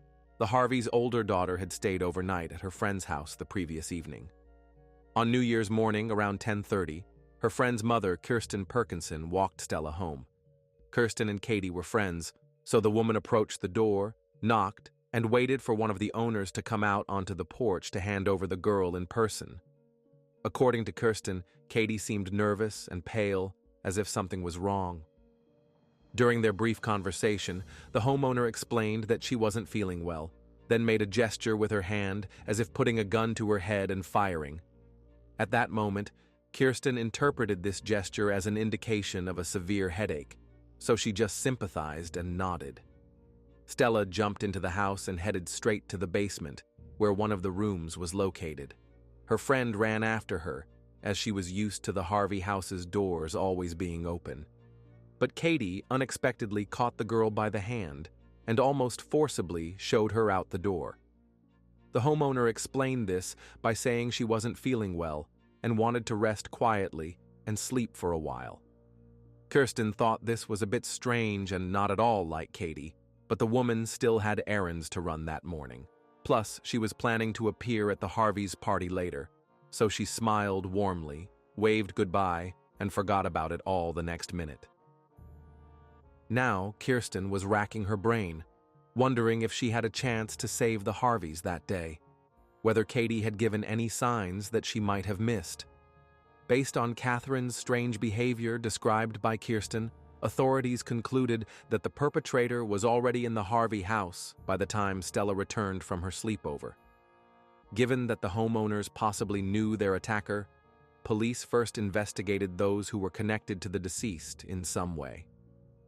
The only person who fell under suspicion was Johnny Hott, who had reported the fire at the Harvey residence to emergency services. This man was very close to Brian. They had even worked together for some time. They were also both members and founders of the band House of Freaks. Each of them had their own vision of what they played. And very often, these views didn't align. At some point, the musicians burned out and their paths regarding music diverged completely. The detectives initially decided to familiarize themselves with the music played by House of Freaks to better understand who the deceased and the suspect were. The police listened to the recordings and became somewhat concerned. The music sounded very dark, and although these were compositions of a specific genre, the song lyrics evoked complex associations. It turned out that Johnny Hott had written most of the lyrics. Several of them talked about problems with wives, about jealousy, even about basements and all these things that somehow fit too conveniently into the crime. And so investigators decided to interrogate Johnny. However, the conversation with Brian Harvey's music partner and friend destroyed their entire solid theory of the crime. Johnny Hott had nothing to do with it. The detectives realized that in trying to find clues in musical compositions, they had dug too deep. They had to return to their list of potential suspects again, although there weren't really that many. After interrogating everyone who knew the Harvey family, investigators still hadn't found any concrete leads. This family had no business problems, no secret lovers. They never quarreled with neighbors. There was nothing at all that authorities believed could have led to such a horrible crime. At least among those who knew the Harveys personally, no one wished them harm. So the police began looking for other possible scenarios, now based on the likelihood that the perpetrator was probably not acquainted with the homeowners. When authorities continued searching for answers, Richmond's communities, family, and friends mourned their immense, irreplaceable loss. Photos of the deceased, stuffed animals, flowers, and all sorts of memorial items filled the space in front of the Harvey house and near the small, charming toy store that was Katie's lifelong dream. Richmond residents were bewildered and feared that whoever did this might repeat their ruthless actions. Unfortunately, their fears were confirmed almost immediately. Several days later, on January 6, 2006, while police were still investigating the mysterious death of an entire family, they received a call from Chesterfield, Virginia, resident Lillian Pauley. Chesterfield is a small town located near Richmond. Lillian was very agitated and stated that she possibly knew who was involved in the slaying of the Harvey family members. The woman explained to police that her daughter LaToya had a 21-year-old friend named Ashley Baskerville. On January 1, 2006, the day of the Harveys' deaths, Ashley showed up at Lily's house with two men who needed a place to stay. Their names were Ricky Gray and Ray Dandridge. The homeowner housed the tenants in a spare room, and they planned to stay at her house for the following week. But shortly after they moved in, her daughter LaToya approached her. The girl was concerned that these men might potentially be involved in the crime. News about the slaying of 4 Harvey family members in Richmond was playing on all local TV channels, so everyone was talking about this crime. The thing is, LaToya, Lillian's daughter, noticed that the men had a laptop with them, which by itself wasn't strange. The exception was the fact that the laptop was filled with photographs of the Harvey family. Considering that the strangers appeared on the very day of the crime and had someone else's laptop, some suspicions immediately arose. LaToya feared that Ricky Gray and Ray Dandridge might be the cold-blooded villains who carried out the horrific slaying in Richmond. And now these people were living in their house, and no one knew what might come into their heads. As soon as the men left Lillian Pauley's house on January 6th and the woman felt safe enough, she called the police and reported her suspicions. It's unknown how authorities reacted to this report, as just a few hours later, the station received a second desperate call. This time, it was Lily's daughter LaToya who contacted the police. The girl said she was worried about her friend Ashley Baskerville. She explained that when Ricky Gray and Ray Dandridge left their house, Ashley went with them. After that, contact with her friend ceased. LaToya even expressed fear that she might be lying dead in her house. She couldn't explain exactly why such a thought came to her mind. In any case, the girl gave the dispatcher her friend's address and asked police to check if everything was all right there. A patrol car headed to the Baskerville Tucker residence, located approximately 15 miles from the Harvey house. Ashley Baskerville lived in the house with her 55-year-old stepfather, Purcell Tucker, and her 46-year-old mother, Mary Baskerville Tucker. This family was also loved by everyone in the community. Purcell worked as a forklift driver. Mary worked at a local dry cleaner. These two met when Ashley was just a few years old. Mary was raising her alone, and Purcell took both women under his wing and had raised Ashley as his own daughter ever since. Friends said that Mary could make anyone laugh, which made her always comfortable to be around. And Tucker, on the contrary, was a quiet, thoughtful man. Like Brian, he enjoyed music, so Purcell spent most of his free time playing guitar. He and Mary were active members of their local church and, by all accounts, were a happy family who had no ill-wishers. The 21-year-old Ashley didn't always see eye to eye with her stepfather. The man was quite reserved and law-abiding. The girl had several incidents involving prohibited substances and minor offenses. But besides this, no one could name a single reason why this family could become a target. When authorities arrived at the Baskerville-Tucker home, they expected it would turn out to be some misunderstanding. But instead, they encountered another bloody crime. All three family members, Purcell, Mary, and Ashley, were bound. All three had their throats cut. The head of the family was stabbed 5 times in the neck, and Mary twice. The faces of all three were wrapped in cellophane and bound with tape. Their house was completely ransacked. Many items were missing. Even Purcell's Chevrolet Blazer had disappeared from the driveway. But one thing particularly stood out, connecting these two crimes. Around Ashley Baskerville's neck hung a ring on a chain, and this ring matched the description of one of the Harvey wedding rings that had been taken from their bodies after death. The Harveys and Baskerville Tuckers didn't know each other. They lived in different cities and worked in completely unrelated fields. The two families were connected only by the nature of their fatal injuries and that wedding ring. The perpetrator or perpetrators could easily attack another family, so police needed to urgently resolve this matter. Detectives first went to LaToya. They wanted to find out why she was so certain that Ashley was at home and not alive. Officers sensed that the girl possessed much more information than she had shared over the phone. LaToya explained that her friend Ashley had recently met 2 men somewhere, Ricky Gray and Ray Dandridge.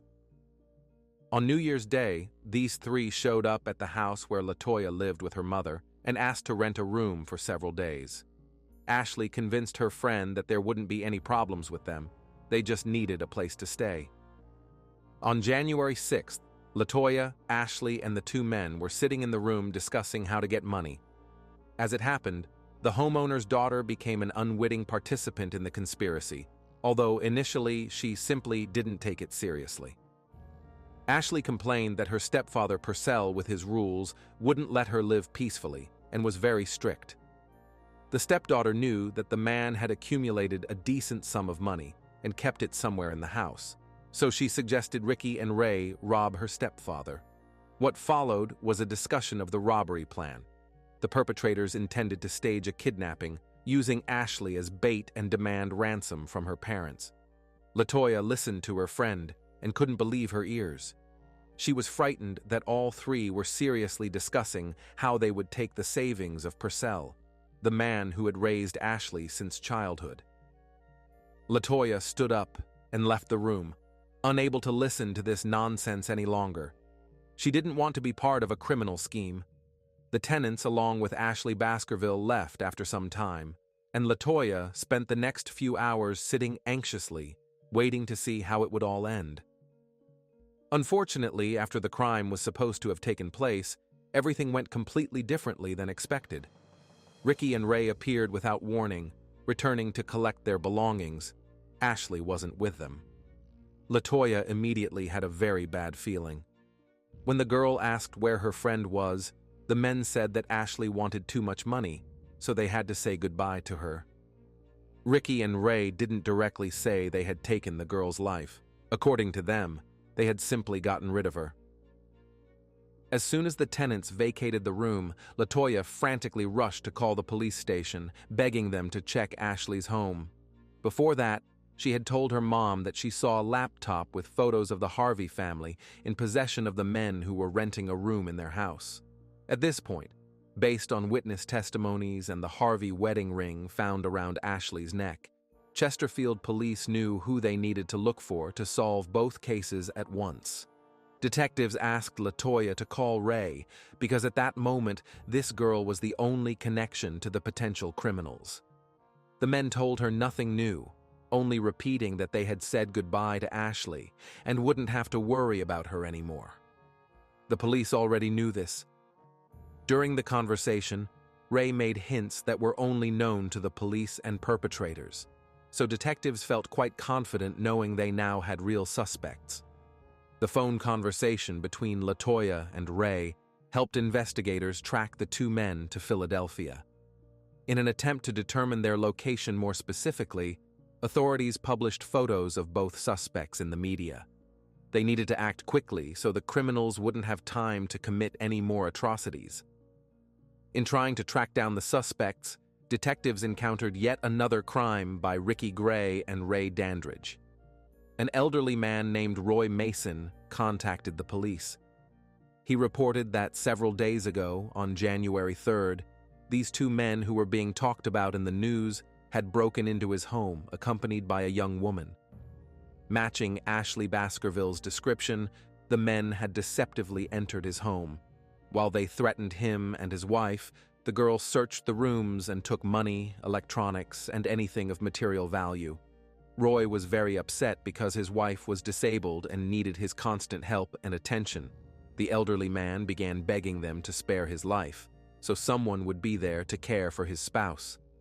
It seems Gray and Dandridge took note of this plea and left without causing the pensioners any further harm.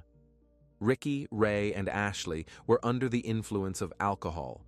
Roy Mason and his wife were very lucky that the criminals limited themselves to cash and valuables, while sparing the lives of their robbery victims. Authorities were horrified about what else these two might be involved in, having essentially committed 3 crimes in a week. Thanks to the Chevrolet stolen from Purcell Tucker, police were able to quickly establish a more precise location of these people. The vehicle was spotted parked near a house in Philadelphia, and this house belonged to Ray's father. On January 7, 2006, a SWAT team surrounded Ray's father's house. Dandridge himself was intercepted while trying to escape through the back door. The man surrendered without resistance, but Ricky Gray wasn't planning to do the same. Operatives had to search the entire house before they found him hiding behind a water heater in the basement. The criminal had armed himself with a drill and planned to use it as a weapon. According to authorities, Gray had a completely crazed expression, as if he would prefer to die rather than surrender to police. However, after a brief scuffle, police managed to detain him and both men were taken into custody. Within an hour of their arrest, Ray Dandridge confessed to the slaying of the Baskerville Tucker family, and it took neither time nor effort. The man said he participated in the attack, but Ricky was the mastermind behind it all, and he just followed orders. Both men were charged with taking the lives of Purcell Tucker, Mary, and Ashley Baskerville, but detectives wanted to achieve more. They needed to obtain a confession about the attack and slaying of the Harvey family, since police had no physical evidence confirming these men's involvement in the Richmond crime. Eventually, Ray Dandridge testified and reported that the Harvey family was also their doing. During this time, Ricky Gray, after speaking with a detective, sat in his cell writing a 3-page letter confessing to all his crimes.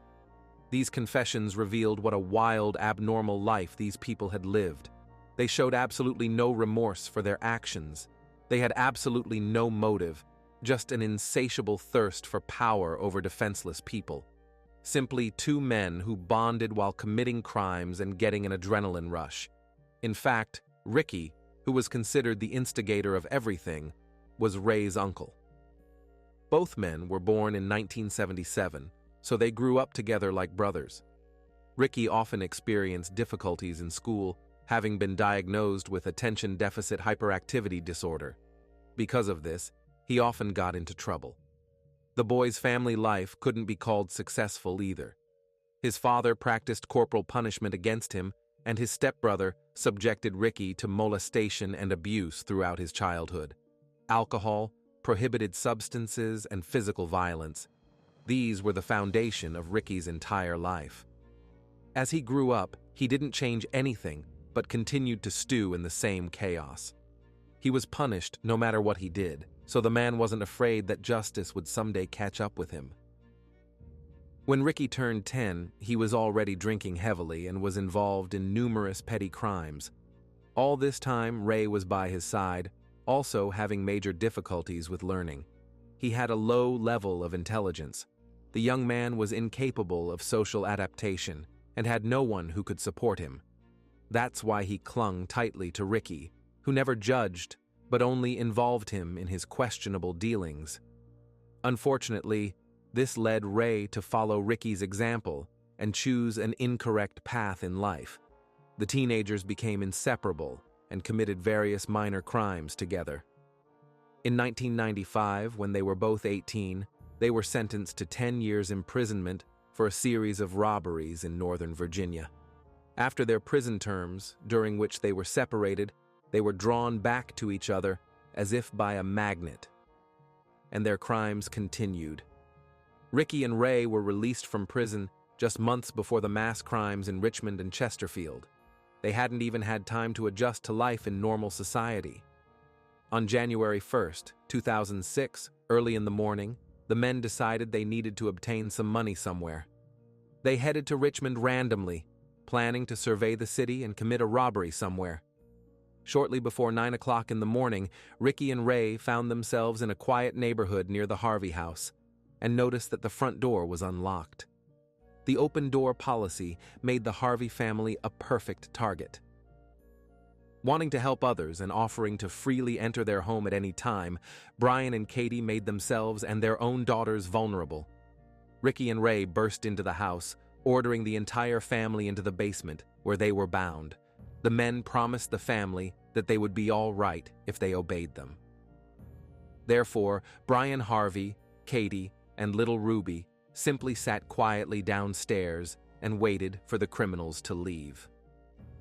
Ricky watched over the family in the basement while Ray searched the entire house for valuables. The perpetrators had been in the house for a couple of hours when around 10:30, Kirsten Perkinson knocked on the door, announcing she was bringing 9-year-old Stella home after a sleepover. From this moment, absolute chaos began. The criminals demanded Katie go upstairs to get her daughter. The woman was warned that if she attempted to call for help, all her loved ones would die. Katie went up from the basement, trying to maintain a normal expression to avoid revealing her distress and endangering her husband and little Ruby.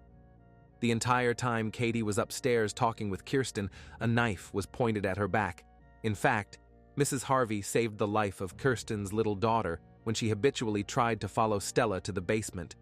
This situation drove Ricky to the extreme, apparently due to fear of being discovered.